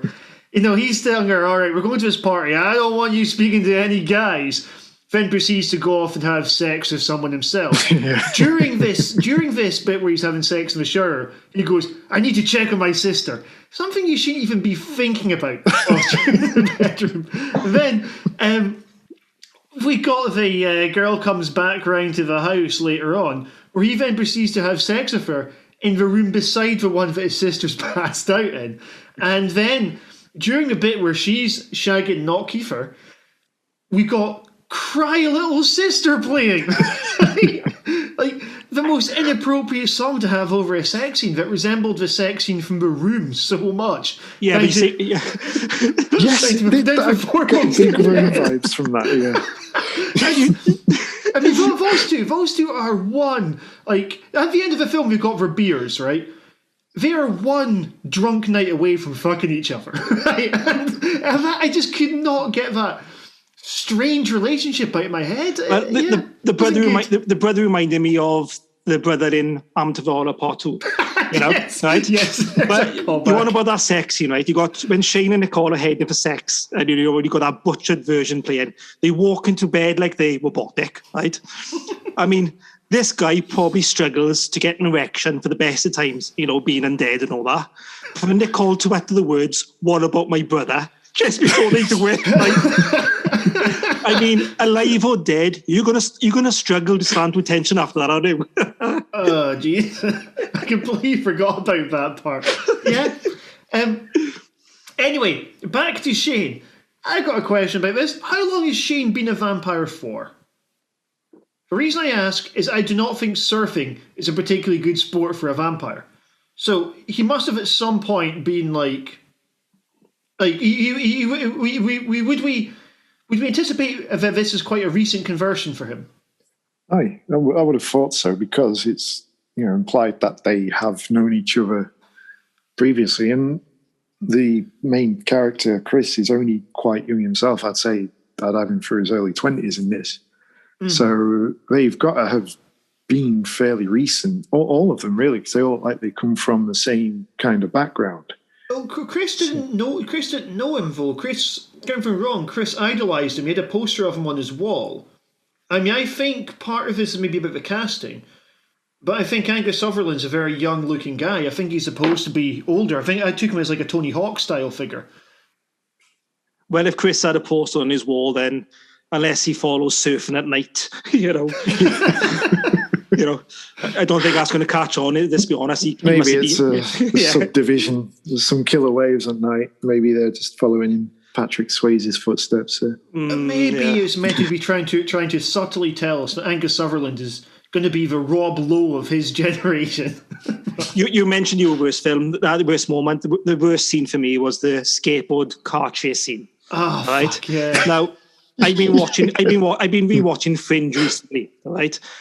J.J. Abrams is such an underrated TV show. It's better than Lost, and it's a series set on parallel Earths. Now, I watched that scene and I automatically thought of that TV show, because I thought to myself, if there's a parallel Earth, that would be their Fast and the Furious. And it won't be called the Fast and the Furious. It'd probably be called the Slow and the Timid, right? Because that's how bad that scene was. You know, the director of this also directed some episodes of Fringe. Did he? Yeah. So this is like some. I'm never going to watch Fringe again. It's like some Carl Jung level synchronicity when we're discussing. Oh yeah, little Lost Boys Tribe makes you think of Fringe. Apparently, he directed 2 episodes of Fringe. Well, Meghan Markle started in Fringe in a couple of episodes, and she ended up being married to the prince. And he ended up making Lost Boys 2, so you see their career paths went totally different ways. Fair dues. With Angus Sutherland, has he done much else? Because I get that this is not like saying, oh, Alec Baldwin used to be in this, now he's being replaced by Daniel Baldwin. You know, this is more like saying Julia Roberts can't be in this, so we'll replace her with Eric Roberts. I think he started in 2 films after that. I think it's something called Kidnap, and if my memory, something November Criminals, but I think not much actually. I think it actually killed his career. I got to be honest with the brother Ted, the one who Stifler's brother. He actually starred in a pretty good horror film, The Hills Run Red. It's one of the most underrated slashers out there.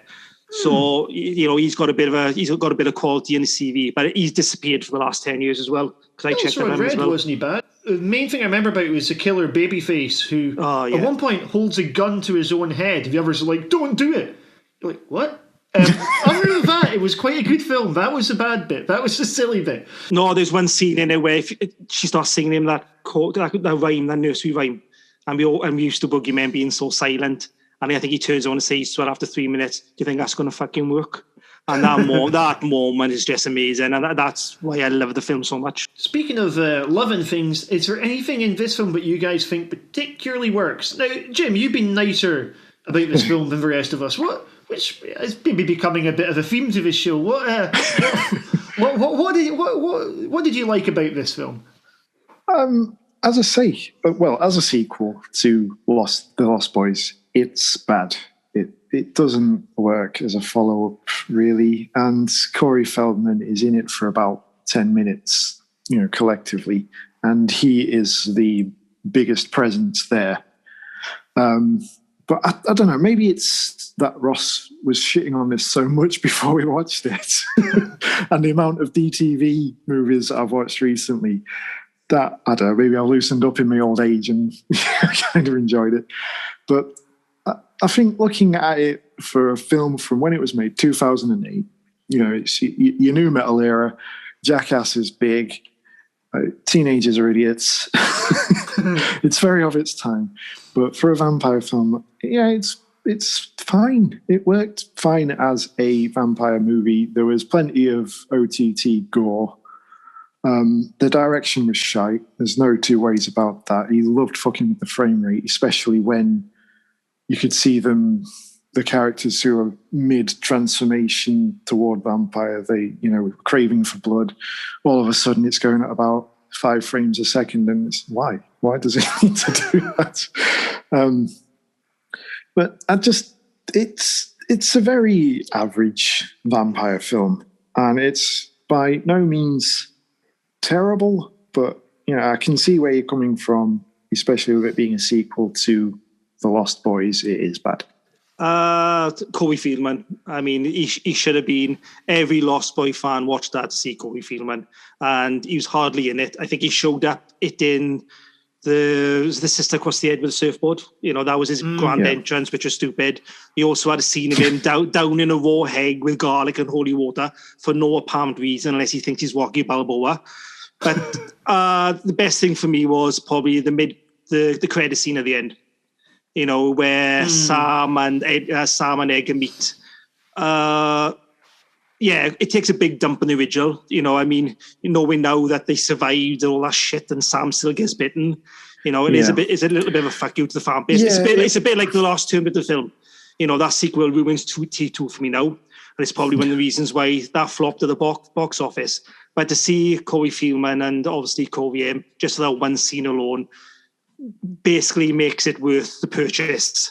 It was a nice moment, but I do agree that it kind of undermines the original by having him as a vampire. He could have had a cameo as anything to lead into the next film. But Jim, sorry, this is the problem. My God, this is why he's such bad written and bad directing, because there's an actual alternative scene you can see on YouTube that saw Sam, who was not a vampire, knocking on the door of Edgar's. And he warns him that his brother Alan, who was now a vampire, is heading back there for this big, massive war. That could have been cool. Yeah, I mean, if you believe that if anyone was going to get bitten, it'd be one of the Frog Brothers, not poor Sam. You know what I mean? So, it just sort of seems a bit needless, really, especially as, you're looking at Corey Haim's career wasn't exactly at his peak. The thing is, he would have been willing to appear in it. Strange comparison, but a bit like Star Wars Episode 7, right? Where you've got 3 70s actors coming back for it. You're like, all right, Carrie Fisher, Mark Hamill, and Harrison Ford. The audience want to see the 3 of them together at some point. Somehow, that would have been nice. And we don't have that. We're kind of robbed of that moment. It sort of feels like, oh, he's a vampire now. Why? As he said in the original one, he's mostly a good kid. We didn't need that. No, I can imagine they had big plans for that character coming up, but obviously tragically died when they were shooting the 3rd film. But it would have been interesting to see where they went with it. But I don't know why they couldn't have brought Alan back for this one either. I know he is credited for a deleted scene. That was the scene they deleted. That was supposed to be the original ending. So he actually appears in the credits at the end, and it just baffles me. This absolutely baffles me. A few other points of this I want to actually firstly give my compliments for it. The vampire reveal when we've got the reveal that they're at a party of vampires because they keep slashing each other and guts fall out. I actually thought that was quite cool. Like if you have a murder out of it, well, it looks like a murder happens, then he's like, oh man, starts like putting his guts back in. I thought that was quite amusing.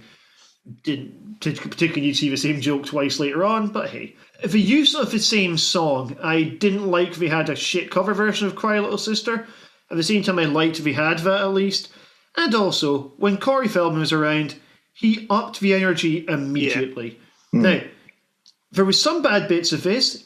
At least in this one, in the third one he could, but he could not keep his voice consistent in this one. It was great, and it was during the dramatic bits where he kind of drops it. He almost forgets he's doing a comedy performance.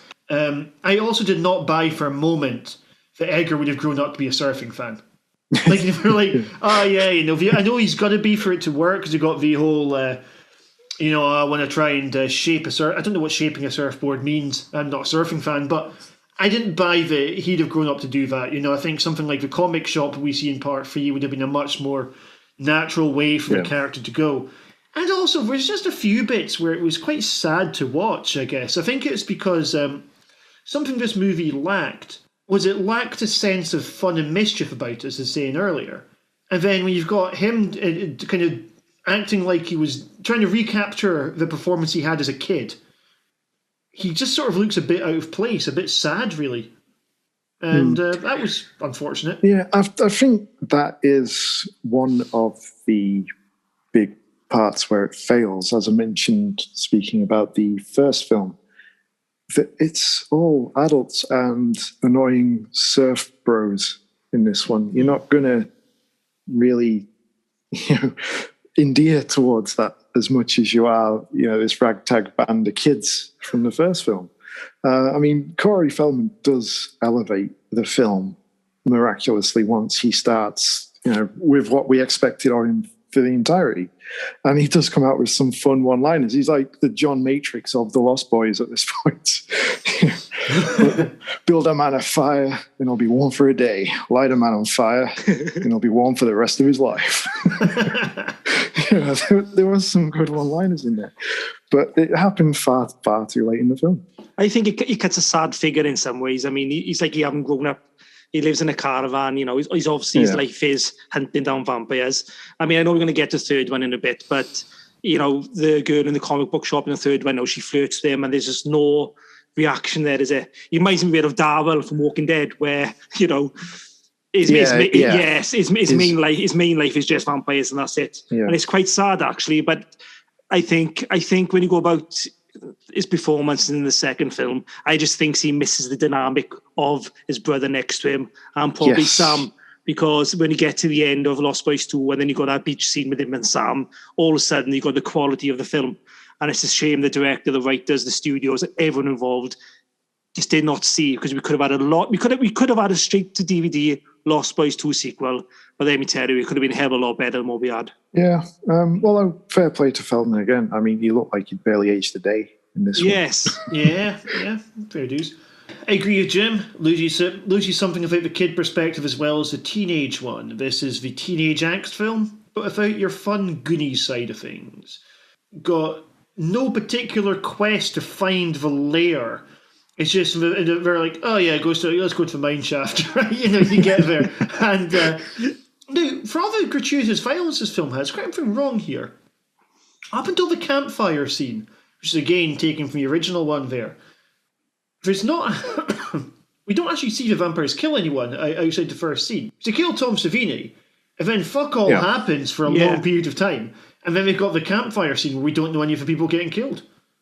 But even that Tom Savini scene, he was obviously set up to be the Drew Barrymore cameo, which only works if you were a proper horror fan. I love the idea of taking a Drew Barrymore cameo. Well, it is, and let's get a big name who gets killed off at the beginning, and the modern audience probably think, no offense, Tom, who is this person? I love the idea of people going, fuck, they killed Tom Savini already. Yeah, but if you said that to a 19-year-old, they'd be like, who's Tom Savini?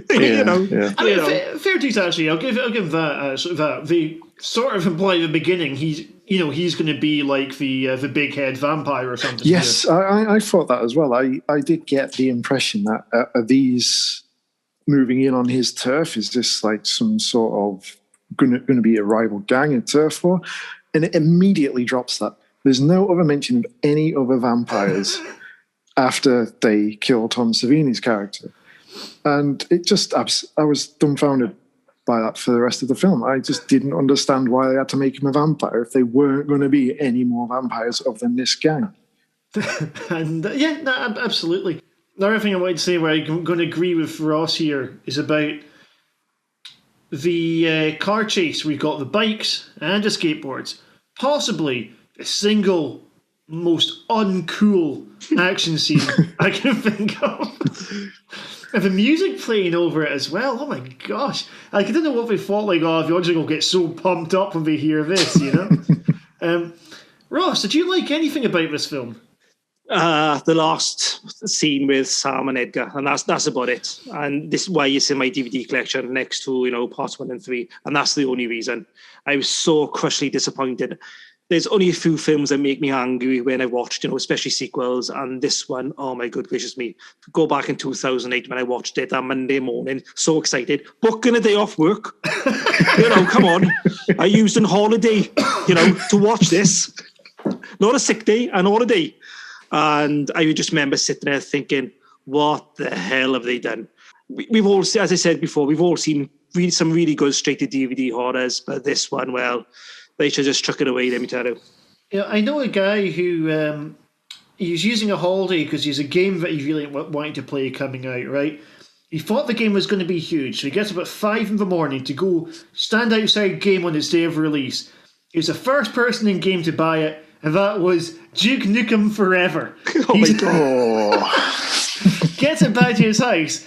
20 minutes in, he's like, I made a mistake. Well, I've only ever done it. I've only ever done it the second time. I think it was Hell House 2 that came out a couple of years ago. And I remember Amazon Prime is coming on out on the Monday. Oh, I booked the day off. Let's watch it. It didn't turn up till the Wednesday on the streaming site. I sat there Monday all day, refreshing Amazon. Come on. And that's horrible. Oh my God, honestly, never again. I remember having one of my mates coming from... He's coming up from Edinburgh to Aberdeen because we were both so excited about the release of a movie, but wanted to watch it together. And that movie was The X-Files, I want to believe. I'm such a huge fan of The X-Files. That was one of the films that you're watching it trying to convince yourself you're having a good time at it. Finish and you're like, yeah, that was good. About half an hour later, we're sitting in a pub going, that was shit. So, yeah. I've, you know, with The X-Files, that's the only TV show that must have jumped the shark 1,000 times.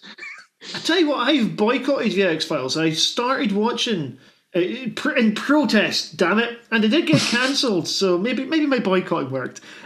I boycotted The X-Files because I saw the first episode of season 10 where they're saying, oh, by the way, all the aliens, that's just a load of pish, I hope you know that, right? The Mulder goes, really? And then suddenly he's no longer a believer, right? Yeah. It's like, hold on.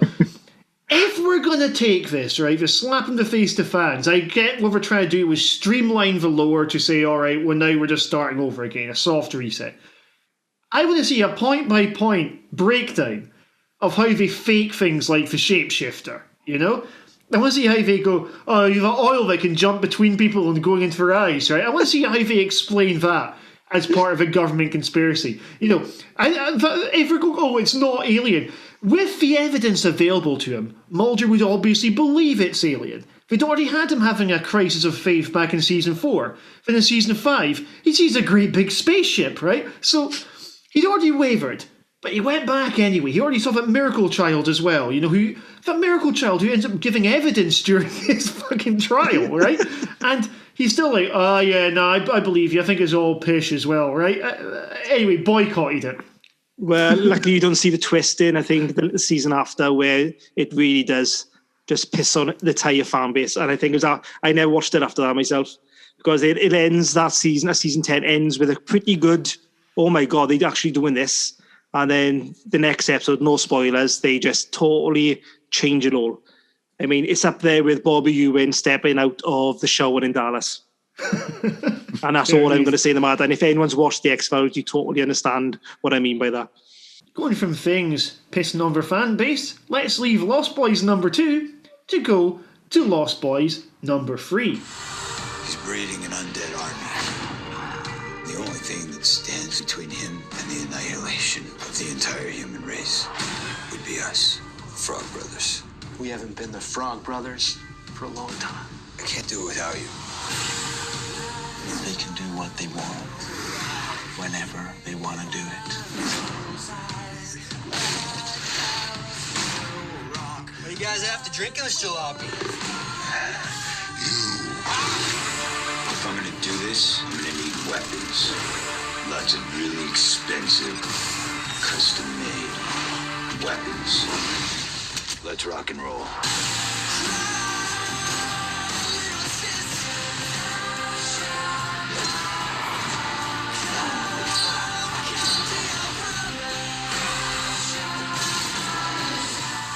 So, we're back for Lost Boys 3, the first.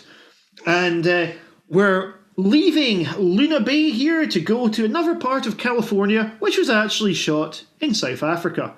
Guys, did you notice that, first of all, that we're not in California any longer? Yeah, I could tell bizarrely from the roads. What's a Californian road? Well, in America, everything's pretty much a grid, isn't it? But, you know, you've seen enough films to know what LA looks like, rural and central.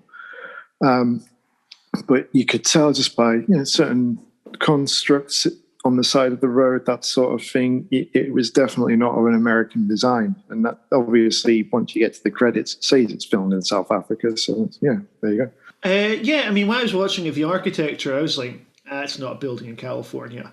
I'm not going to say that I know enough about architecture to go, it's definitely in South Africa. I just went, that's not in California. Oh, yeah. I mean, the comic book store, where there's quite a few scenes, does its best to look like a Venice street corner, I think. But other than that, it's absolutely not California.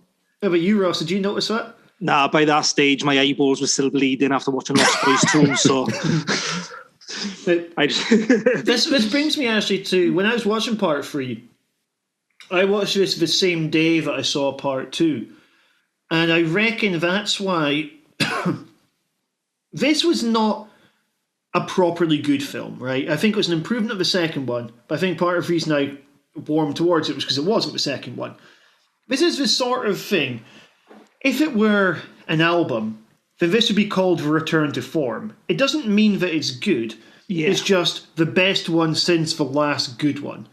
Yeah. And we end up with this movie that, fair play to it, to compliment it out of the gate, it doesn't just tell the story of the first Lost Boys again. So it's doing something totally different. And I thought that was good. And also from the get-go, it's immediately much, much more fun than the second one. You know, we've got that whole bit of the senator vampire at the beginning, right? And, we've got, it's the frogs. And we're just straight into the action for it. It wasn't brooding. It wasn't trying to do this kind of intense, tragic vampire kind of stuff. No, it was just going straight into it and saying to the fans, hey, this is probably what you wanted, isn't it? The Frog Bros taking out vampires here and there, and now you look at them doing it in Washington, D.C. And Corey Feldman, immediately, his performance just felt so much more in line with the original tone, because the rest of the film was quite goofy, and so his performance could be goofy. He kept a voice throughout the entire thing. There was none of this getting rid of it when his character had to be serious. And then we get the comic book intro. It just felt so much more of a sequel to the original film. I think that Dario Piano took over the directing duties. I think he totally understood what you have to do from the beginning. It's like you said, the opening scene, which it's set the tone up differently than it, from totally straight away from what the second one was about. And I think the tension was there from the off, because the scene is actually inspired from the Lost Boys comic book starring the Frog Brothers, and which is a pretty decent read. So I think that alone was done on purpose to get the fan base back on board. And I think it worked perfectly, because from the off, to see the Frog Brothers, which everyone wants to see, already I was sitting there going, oh, yeah, this is different. I like this, And, yeah, honestly, I got a lot of time for the Tribe, I got to be honest with you. You mean the first? The Thirst, yeah. I still got the Tribe in my head. What about yourself, Jim? What are your overall impressions? Yeah, it does. It definitely sets the tone for the rest of the film. It's not messing about, is it? Although I did see the vampire dentures and think, oh, for fuck's sake, here we go. And then what happened to Alan in the beginning as well, where they're force feeding him the blood. And this thought, oh, he's just come back, man. Why have you got to do that? We've gone that whole previous film without him. And then they're near enough offing him straight away in the opening. So again, I was like, oh, God, what are they doing? But, you know, credit where it's due. It immediately does look a lot better than The Tribe. I mean, both, you know, how it's directed, how the actual film looks, and just the overall action that's going on as well. It just, you know, it pretty much is a statement saying this is not the last film. The comeback of those two, at least seeing them on the screen together again, do this with the flashbacks and stuff, you know, it draws attention to how cool it is to see these two brothers. Yeah. I thought also the tribute they do throughout it to Corey Haim as well. You know, I think the thing is it's a genuine but very flawed attempt to continue the character's stories here. You know, it's a means of doing something that seems to whisper gently to the original one at points and does feel like it's part of the same universe. It does seem like the flashbacks, and they do fit quite well. And you've got that whole little subplot with the Batman comic, you know, originally calling back to that. I mean, obviously they wanted him in the film, but unfortunately he died. So I can imagine it was going to be quite a different picture up until that point. But it was nice how they did it. It didn't feel shoehorned in either, which, you know, a lot of sequels where they call back can feel like, well, like the last one where they just come up with stupid references every 5 minutes. This one felt much more natural and wasn't aggravating. It actually felt like a Fast 7 vibe, you know, and I hate to bring that up after what I'm doing, you know, with Paul Walker, but the Corey Haim, you know, actually, you know, everything that happened to him and his sad death as well, it brings some, like, a heartwarming thing to the entire film. Yeah. I mean, there was never any intention for the film actually to follow straight from the scene between Egg and Sam. Corey Haim actually done an interview and said that he would not appear in the third film, but he will appear in the fourth film. So obviously the third film was going to set that, you know, and it's massive big storyline for the fourth one. And it's quite sad, really, because we never actually got that reunited Lost Boys moment between the three male actors. But like you quite rightly said, you know, I think The Thirst is a decent tribute to Corey Haim. You know, as you said, we get the comic book there. You know, we get the Batman 14. You know, it's proper Easter egg love letters to the original. Yeah. None of the stupid, let's hold some antlers to the screen nonsense in the Tribe. Yeah. That felt, you know, forced and needless. And when you say, David, you know, you can't believe, you know, you wouldn't believe that Edgar likes surfing, you know, in this, selling his comic book collection is a genuine heartbreaking moment, you know? Yeah. Because you actually think, my God, this is a guy, you know, this is his life. And as you said, the graveyard scene when he goes and visits him, I think is such a good closing, touching moment, not just for the characters, but for the two guys in real life who were genuine friends, you know, and Corey Feldman actually been there a lot for Corey Haim. And that's why I'm glad this film actually exists. I would personally recommend this film to people in the way that I wouldn't personally recommend watching the second one. I think, for me, the biggest problem with this movie, right, they're wise to concentrate on Edgar in this. And Corey Feldman's very good. But he's got absolutely no chemistry with any other member of the cast. I think the problem with it is not on his part. I think the problem this time around, well, in the last one, when he kind of felt like he's in a different universe from everyone else, in this one, I think everyone's sort of going for a slightly heightened reality again, but aren't quite managing. I think the characters are a bit too broad and generally quite unsympathetic. You know, when they're going, all right, let's take some digs at Stephanie Meyer. You know, you've got the Twilight off her essentially being played up in it. They've got like, all right, here's a reality TV star in this one. And Zoe in it, I did not think was quirky enough to have sexual tension with Corey Feldman. I just sort of thought that they knew what they were doing with him. and it just didn't quite work as an ensemble piece, especially as we don't really get to know the vampires in this one at all. You know, the vampires have like 2 or 3 scenes before the very end. They don't do very much. Yeah. But do you think that works? So, I mean, I think it's obviously because Corey Feldman was so sidetracked. You know, he's virtually a backstory in his own fucking story in the second one. Let's be honest. So the tension was there. Like, this is what we're going to give the Lost Boys fans. We're going to get the Frog Brothers back together, and I think this is why something had to be cancelled out, and that was the vampire storyline, which I think it actually worked. I mean, I'd rather see more of Corey on screen or as Edgar than surfing, blinking, vampires who part of, the Jackass crowd. I mean, I'd agree with you on that one, but I think this is a bit of a false dichotomy. The thing is, the film is only 81 minutes long. And especially as we're building up, like, this is the original vampire, we're picking up that this person here, this person could eat David or Max for breakfast, right? And he's just going to be a little bit, like, cooler, I guess, more charismatic. I thought the basic concept of having this vampire going around the world doing raves where people would end up drinking blood, end up being like, converted, I thought it was a really cool idea. You were talking about, he's building up armies all around Europe. I thought, all right, this is pretty decent. We're talking about a low-budget film that's able to give global stakes here. But then the missing link was when we do meet the vampire, I just thought he was a bit shit. Like, I don't know anything about the actor, but I mean, I don't think he was necessarily bad. I just don't think he had much to work with. Well, it's a case of, I think they've tried to emulate the first film again, haven't they? Where, well, you thought this was the head vampire, but dun, dun, dun, it's this little annoying Tory wank, actually. And, agreed. I wasn't even talking about the twist vampires. Like, the guy who we're meant to think is, we'll come to him in a few minutes. DJX, the DJ, something like that was his name. Yeah, DJX. What a cool name, huh? Yeah, this went like, he's like a Tim Westwood of the Lost Boys universe.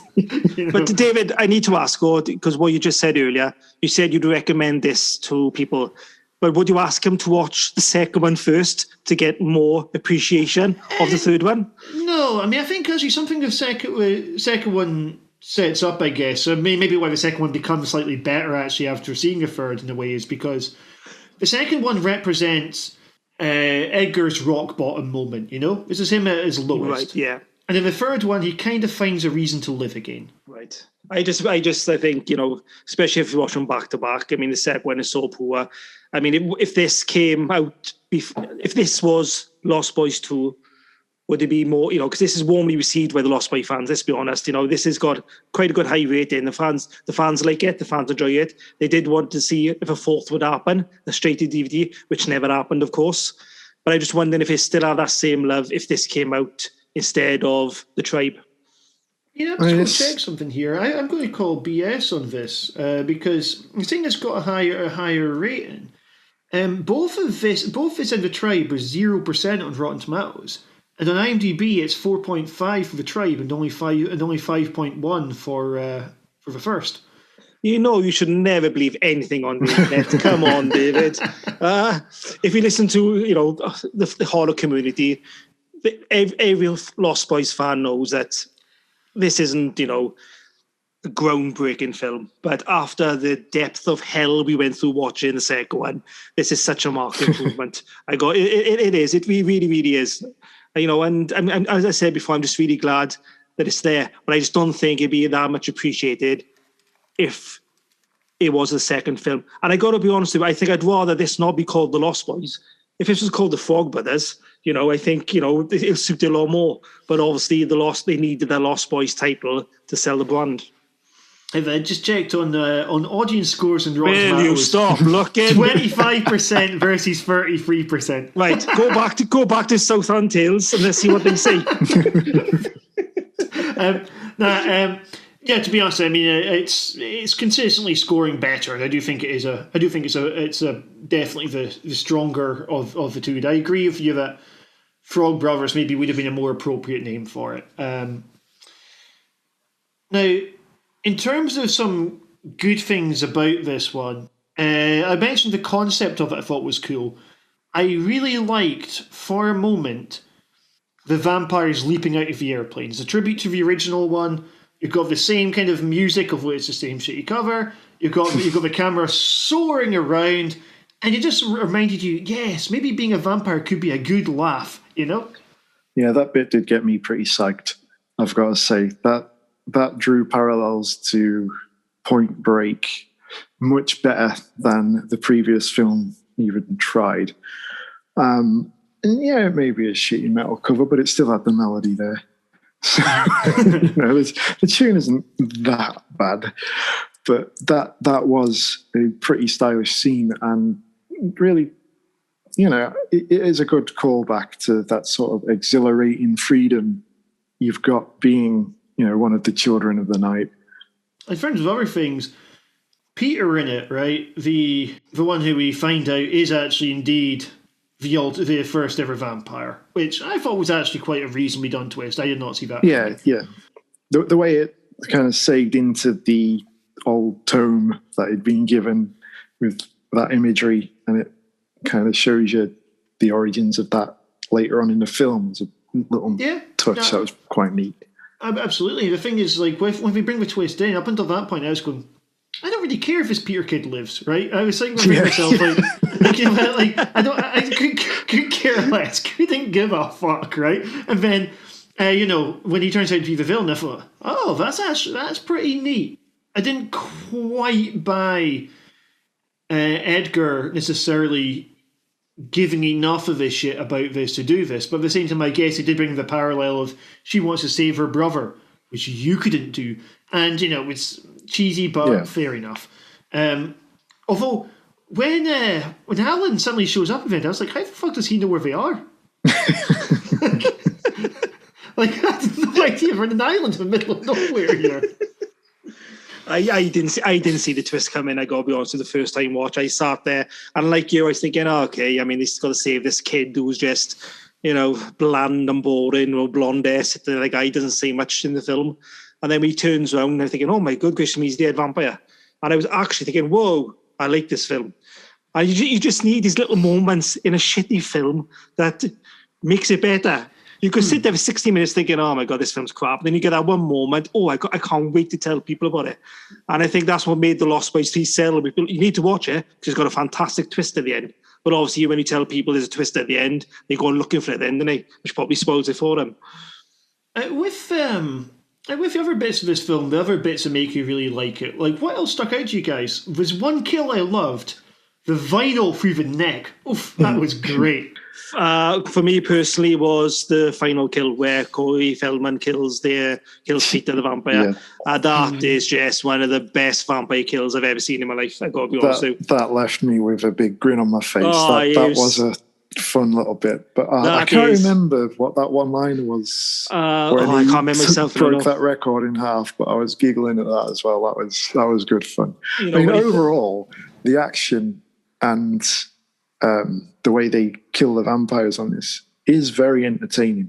It's real good fun. It's a far cry from what we saw in the previous film.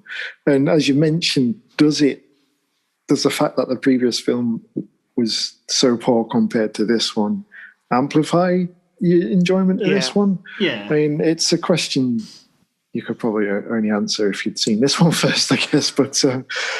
waited the 2 years between the two of them, I guess. Yeah, there is that. I mean, it is a damn sight more fun. It doesn't, there is maybe a bit of a lull about halfway through. I did find myself, getting distracted by my phone. But then it soon picks up. You've got that bit where they're at that yard where they're tooling up, getting all these fun new weapons, and then they get attacked by that vampire horde. And you've got the UV lights. I'd say just prior to that bit, it was starting to lose my interest, but then that happened, and then it was just full on from there. You mentioned about Feldman's distance from the other characters, how there was no chemistry. Going back to what Ross mentioned earlier, in parallels to Daryl from The Walking Dead, you do get that impression that he is intentionally keeping himself separated from the rest of the cast. I mean, even Zoe, who I thought was a fun addition to the crew. I mean, she was quirky and, interested in things he's interested in, And then you've got the contrast of the alpha vampire's apparent sister, who was a pain in the ass everywhere they went. So it's obvious he's going to, distance himself from her, despite her obvious advances as well. So yeah, I think he played it very well, considering. I think with the sister Gwen, I believe her name is, the idea that she goes, okay, well, we're going to bring forward this dude to help us who doesn't believe in vampires, but he's going to be your fellow vampire hunter. Like, I felt like it was brought in for too sort of broad a contrast between the characters. I didn't think the other part was likable enough. Whether I don't know if this is the actor. I think the actor was probably doing fine with the material that he had. But I felt like they're trying to do a comment too much on reality TV that sort of dates the film quite badly. I mean, I also wondered if a reality TV bit was a dig at Corey Feldman, because he's done a load of reality TV, hasn't he? Yes, he has, yeah. But they both of them, Corey, and they actually had their own show, didn't they, the two Coreys, which, I think it went for 4 seasons, actually. But you say it's outdated. I mean, does anyone go to a rave anymore? Yeah, I do. In 2008. I'm too old. I mean, in 2010, I don't think people were raving either. No. You'd be surprised.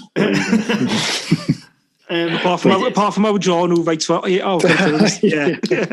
It's the thing is, it's not got the same sort of immediate appeal of crazy biker gangs. Your biker gangs are the cruisers of the era. Then you've got ravers. But yeah, I think as you said earlier, the vampires do take a back seat to the Frog Brothers and what they're going through, which is a better course for this film, I think.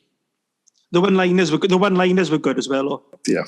Yeah, done monologue. I love that bit. And then Alan turned up thinking, how can you not get excited for that moment? Thinking, yeah, here we go. They're back together again. There's a lot of things that work on it. Obviously, they're ripping off Blade in some ways with the waves and the actual storyline with the blood and all that. I understand silver that. States as well. Yes, but you've got Corey Feldman, who probably will never ever be in this role again, unless, of course, he somehow gets a cameo in the TV series, which will eventually happen. And you've got to find it. It's like a final goodbye, and it's a good way to go out. I've got a couple of relatively minor complaints. One of them's going to sound horribly picky, right? But we know that they've been converting a load of vampires. They've got vampires as part of their entourage and stuff like that, right? Yet, at the rave, I appreciate it's an illegal rave, so it's strange to say this. There was such bad security. Hardly, we've got 3 or 4 vampires there, dispatched mostly in quite an easy fashion. And here's another thing. Corey Feldman's character, Edgar, of course. Edgar was overpowered here. He's got guns. One of David's rules for horror, if you're against monsters or individuals, they don't have guns, then nor should you, right? Edgar was overpowered. There was no tension with that. And the other part of this trend continues into the ending of it, because we have a fight at one point, which is 4 versus 1. And this is again Dr. Sleep Syndrome, where you shouldn't feel worried for the antagonist as they go into the battle. Now, see, if it's 4, to be fair, there's a horde of vampires behind the fence, and one of them was keeping them at bay. So it's really 3 versus 1. But it's still, I don't know, because obviously there's a lot of build-up to this confrontation as it is. I mean, this guy is who we're meant to believe is the vampire, the guy who's been around for centuries. He even says himself he's been around long enough to, take everyone on, whether that's arrogance or whatever. It's by the by. But for the most part, it is mainly just Edgar confronting him. His colleagues, his other crew, they're kind of involved with keeping that horde at bay. And then you've got that fun landmine. That was it, a resin grenade, where all the spikes shoot out. Yeah, that was my favourite of the weapons. Yeah, that was good. You had Zoe trying to get that after they dropped it, basically. If memory serves, I know it's only been a few days since I watched this, but Alan literally shows up when X is besting them, doesn't he? Yeah. Yeah, so, but it's like halfway through the fight. I mean, don't be wrong, it's good that we had them fighting X for a wee bit, because it meant we got to see the Frog Brothers together. But I sort of just wanted to see a few more henchmen or something. I mean, I think the problem was that I assume a lot of the budget was used for this last fight scene. Oh yeah, you can tell. You can tell that a lot of the effort for this film had gone into that bit, because that was probably the most consistently entertaining part of the film. Aye, and I think of that bit, that's why I'd like to see just a few more come in just to be dispatched, get rid of him, but keep the pressure on in the fight. Yeah, it would have been fun, because they have had some inventive ways of killing them. And there had been a few little gags prior to that with, I think there was that blonde girl, and she, is that blood on your face? And then all of a sudden, one of the vampires bites her neck and blood spurts all of her own face. Silly little visual gags like that they had throughout the film. Yeah, a few more of those wouldn't have gone amiss, that's for sure. I like that fight scene as well between, I can't remember his name now, let's call him the Duke Nukem character. He thinks he's so cool, and he's downstairs, he's down in the basement, and the other vampire says to him, I've been waiting for this for so many years, and the fight lasts 5 seconds. I thought that was pretty cool. He was going to be like the shining moment where, okay, you dead, yeah, no matter what. He thought he was going to have a good sparring partner. Yeah, because you've got all that hype. He's got his muscles, and they're like, "Come on in, let's have it." And then he just spars him. And the vampire himself was probably more thinner and not so muscly. You think, nah, you haven't got no chance here. And all of a sudden, his hair, he's got the Terminator moment, haven't you? The hand through the chest. Yeah, and I'm thinking, So that's where the budget went. But then it shows that scene alone shows, the gore works. I mean, it's a really good little startling moment where that's lost in the Lost Boys too, where it's just needless displays of, blood and guts. Look what we can do. This is ultra-violent. This is why this film is 18 and the first one was 15. And then you got these little moments in Lost Boys to me, like the kill scene at the end, with the holy water, which again I say was fantastic. You don't need to have this wonderful special effect death to bring such a creative moment in a film. Yeah. And I think that death scene alone is probably the best death scene in the entire franchise.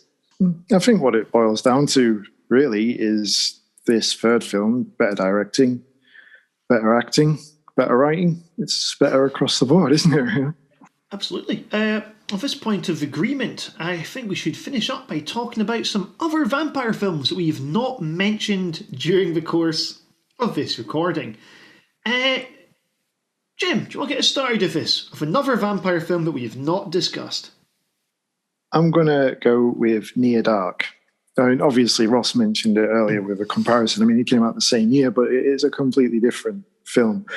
But similar to Lost Boys in that it makes up its own variation on the rules as well. For example, you've got the whole blood transfusion storyline in Near Dark, where conveniently, if you have a blood transfusion, that can stop you from becoming a vampire.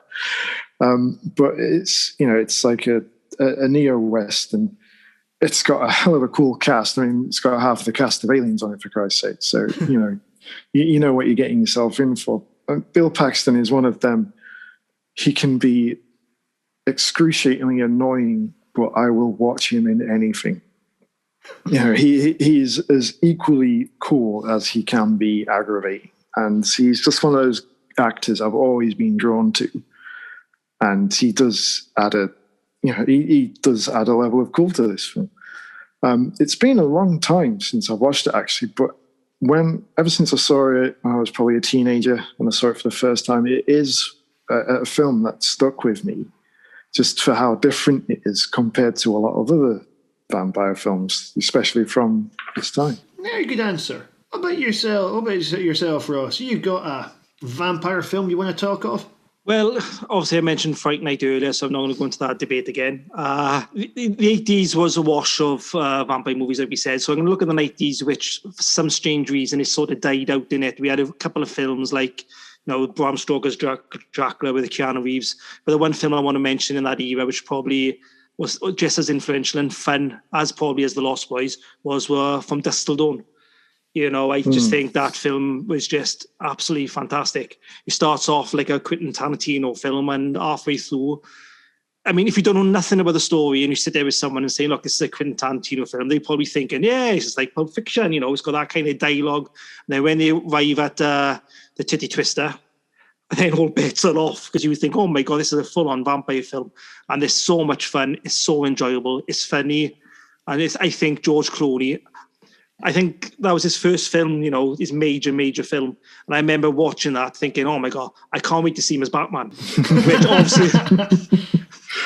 which obviously that didn't work out as planned. But yeah, Dusk Till Dawn for me is another film, a vampire film I'd probably recommend to anyone who's never seen it. Yeah, no, I think that's a very good one. Like, in terms of my ones, I was thinking earlier about What We Do in the Shadows, which is yes, excellent. I've only seen that one once though, so thinking about one that I've seen a bit more recently, I was rewatching Salem's Lot. Salem's Lot. I'm talking about the old Tobe Hooper one. I've not seen the early noughties one. Oh, don't bother. It's awful, absolutely awful. Honestly, I don't even know why. I need to watch it again to actually get a full understanding, because I think I actually covered it in my memory. It's such a really bad film. I think first time I watched the noughties when I was thinking, oh my God, I need to stop this and watch the original. And I think that's what I actually done, because the original is just it's fantastic, and it's one of the best vampire films. What it really gets right was the thing I was saying earlier about the first Lost Boys. The sense of location in it is brilliant. Yes. I love the way that it builds up this town where we're seeing slow changes going on here, but everyone's still carrying on with their own life, It's this sort of idea of the threat next door. And while there's some bits of it do look a little bit Garth Marenghi nowadays, at the same time, like, where it's scary, it is genuinely scary. Of course, we're thinking about the young boy at the window here. Oh, that gave me nightmares when I was a kid. Not many horror films did, but oh my good gracious me, when he's tapping on the window, tap, tap, tap, tap, let me in. It's brilliant. It's a brilliant moment in horror cinema. Yeah, and it's the way that, like, with King originally, when you did this, he wanted to make something that resembled Great Expectations meets Dracula. And, you do have this in the book. The book's like 600 pages long, but also because you're going for a 3-hour film, or 2-part miniseries, then it does, you do get the sense of normality that's created so it can be later disrupted. It's another film that has had a poor sequel. So I think what we learned in this podcast is don't make sequels to a vampire movie. I've never seen the sequel for this. Return to Salem's Lot, isn't it? It's awful. I'm using that word a lot tonight, don't I? But yeah, again, it's better than Lost Boys 2, put it there. Folks, it occurs to me, we never did star ratings for the films. Can I say Lost Boys Part 1 for me, 5 stars. Part 2 is probably 1.5 stars. And Part 3 is probably a 2.5 or 3 stars, we'll say. I would go for 4.5 for the first one. I don't normally like to do halves, but there's just something stopping it from being a perfect film for me. I can't quite put my finger on it, but it's still a brilliantly entertaining one, but I'm going to go with 4.5. A minus of... Yeah. You're probably going to give me a kicking after this, but I gave The Tribe 3 stars. I actually enjoyed it while I was watching it at the time. Yeah, going over it again, I'll probably see its faults for what they are, but I'm going to stick with that. And for the first, I'm giving it 3.5. Cool. And Ross, what about yourself? Well, I can't give Fright Night 5 stars simply... Lost Boys 5 stars simply because of such films like Fright Night and Near Dark, which are, of course, vampire masterpieces. So I'll have to agree with Jim and say 4.5 for The Lost Boys. Second one, I can't give it any rating whatsoever. Honestly, I can't. And as for the third one, I actually did do the review for HorrorCultFilms, Films, so I'm going to stick by my original rating, which was 3 out of 5. One last thing, I've looked up the top 5 vampire films of all time according to Rotten Tomatoes. Do you want to guess what's in the top 5? Please don't say Twilight. It's probably not in the top 5. Oh, thank goodness for that. Go on. I'm going to guess Bram Stoker's Dracula in there. You mean the Francis Ford Coppola one? I do. It is not in there. Fair enough, because that's one film 10. I've not been able to watch all the way through because I think it's fucking terrible. Yes. It's worth watching for Keanu Reeves' American accent. British accent, I mean. Come on. Dracula Dead and Loving It. The Leslie Nielsen. It's not in there either. 30 Days and 30 Nights. No, it's not the top 10 either. Oh. I can tell you, all of these films have been mentioned so far. So, number 5 is The Lost Boys. Right. Number 4 is Interview with a Vampire. I mentioned it briefly. Yes. Cracking. I think I mentioned it briefly at least. If I didn't, I think you did, yeah. I shall delete that bit. 3 is What We Do in the Shadows, which is fantastic. I mean, I think with What We Do in the Shadows, it's got a really good combo of horror moments and laugh out loud comedy. The TV show was worth watching as well. Oh, that's a good one. I like in the film where they actually do reference Lost Boys as well. That's a cracking little scene. How do you like your biscotti? How do you like your worms? Number 2. By the way, that's another thing, right? So jumping all the way back to the second Lost Boys, the conversion scene with how do you like your worms, and then in that one it's just, here, drink from this flask, right? Anyway, so number 2 is Let the Right One In, which is phenomenal. Yep. Great book and great film. And the remake of it I thought was even quite good as well. I thought it was solid in it. Well, yeah, it didn't take too many liberties with it. I mean, it's practically the same as the Swedish version, but obviously for the English audience. Yeah, like it's a shame that it had to exist at all. You know, you like to think that people would get over the 1-inch hurdle of subtitles, but at the same time, like, you know, if you're going to remake it, it's as good a remake as you're going to get. Yes. Definitely. Yeah. And it was nice, just, you know, you get a little shiver up your spine when you see the Hammer logo at the beginning, so that was good. But no, I mean, overall, it's a far less subtle film, you know, and the original is far better in contrast, but it's still a very good effort. I remember seeing the directors. They were talking about making it going like, this isn't a remake. It's an adaptation of the same source material, right? You're like, hold on. This is an adaptation of the same source material. Isn't it interesting that both versions of the film drop the same subplot? I thought that was a BS one. But overall, both of them decent, but Let the Right One In, that's the way forward. The number 1 best vampire film of all time, give it a drum roll, it's going to be Nosferatu, the 1922 version of it. Wow. Fair enough. I've not seen that one myself. I've seen plenty of clips of it, but... It's a very, very good film, but it's shocked that's number 1. Yeah, it's got the critical consensus of 97% fresh. Wow. We describe it as one of the silent era's most influential masterpieces, and I guess that's part of it. You know, in terms of the impact that Nosferatu's had, you can't really fuck with it. No. Yeah. I'm glad you mentioned that, because I forgot about Shadow the Vampire from what year was it? 2000 with William Dafoe. Oh, it's John Malkovich in that as well, isn't he? That's it, yeah, and it's based on the Nosferatu. And it's a pretty, really good, underrated vampire film, which sort of gets forgotten by people. And it's only when you just said that, I just got reminded of it. And it's another film I recommend to anyone to watch. Yeah, now that I remember, I've seen that once back in the day. It was pretty damn good. A very good meta horror, you can call it, can't you? Meta. I was waiting to see if they'd be dicks about it and put The Descent on the list, because that's sometimes flagged up as a vampire film, and it sort of is. Girl Walks Home Alone at Night's another one that scores quite high. Your Fright Nights at number 17. That's Blade. disgusting. It's Blade's coming back, I think, isn't it? Yes, it is. Yeah, it's going to be Mahershala Ali playing him, but I've read that it's not going to be R-rated. They're going for the PG-13 audience. So is it really going to be as good as the Wesley Snipes version? Are they trying to do this as part of the MCU, or is this totally? I would have thought so, because was it Fox that originally had Blade? Yes. Yeah.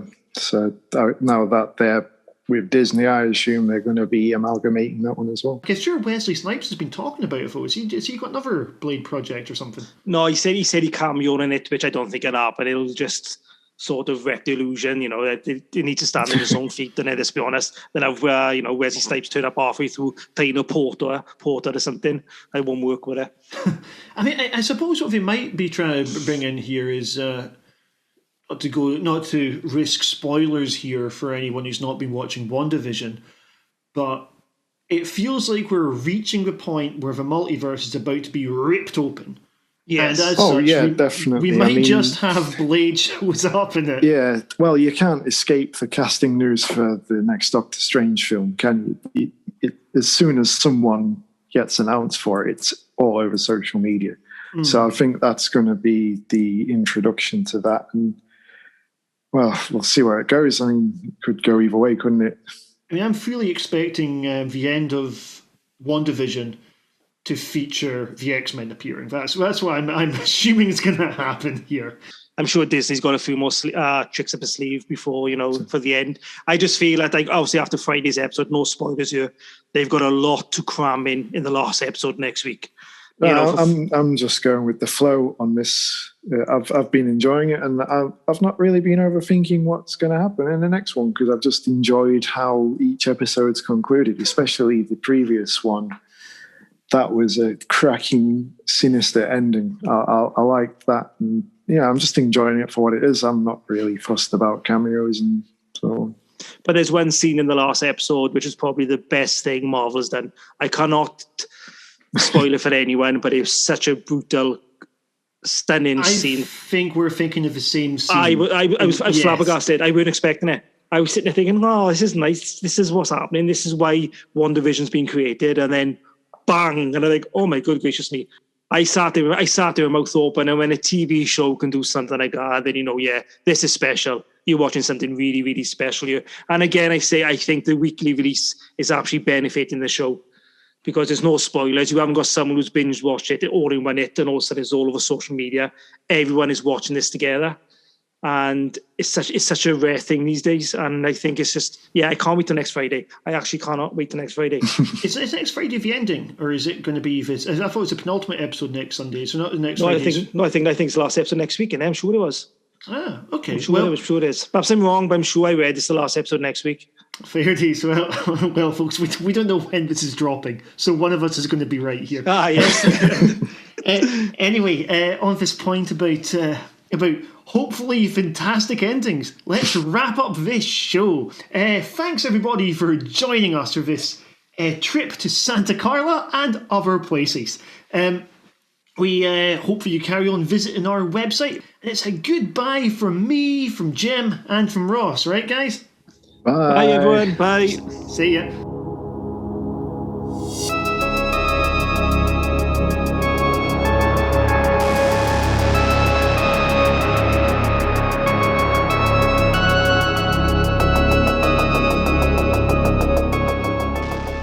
For news, views, and reviews, check out HorrorCultFilms.co.uk.